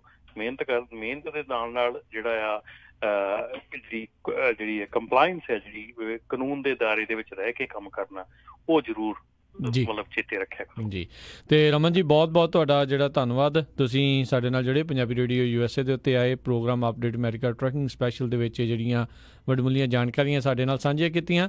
ਤੇ ਅਗਲੀ ਵਾਰ ਤੱਕ ਲਈ ਬੜੀ ਮਿਹਰਬਾਨੀ, ਬਹੁਤ ਹੀ ਪਿਆਰ ਭਰੀ ਸਤਿ ਸ਼੍ਰੀ ਅਕਾਲ ਜੀ। ਸਤਿ ਸ਼੍ਰੀ ਅਕਾਲ ਜੀ। ਤੇ ਸਰੋਤਿਓ ਇੱਥੇ ਸਾਡਾ ਅੱਜ ਦਾ ਇਹ ਪ੍ਰੋਗਰਾਮ ਸਮਾਪਤ ਆ। ਮਿਲਾਂਗੇ ਤੁਹਾਨੂੰ ਸਾਰਿਆਂ ਨੂੰ ਅਗਲੀ ਵਾਰ। ਉਦੋਂ ਤੱਕ ਲਈ ਮੈਨੂੰ ਰਾਜਕਨਵੀਰ ਸਿੰਘ ਨੂੰ ਵੀ ਇਜਾਜ਼ਤ ਦਿਓ। ਮੇਰੇ ਵੱਲੋਂ ਵੀ ਤੁਹਾਨੂੰ ਸਾਰਿਆਂ ਨੂੰ ਪਿਆਰ ਸਤਿਕਾਰ ਸਹਿ ਨਿੱਘੀ ਜਿਹੀ ਸਤਿ ਸ਼੍ਰੀ ਅਕਾਲ। ਯੂਨੀਵਰਸਿਟੀ ਰਹੋ, ਹੱਸਦੇ ਖੇਲਦੇ ਰਹੋ, ਸੁਣਦੇ ਰਹੋ ਪੰਜਾਬੀ ਰੇਡੀਓ USA।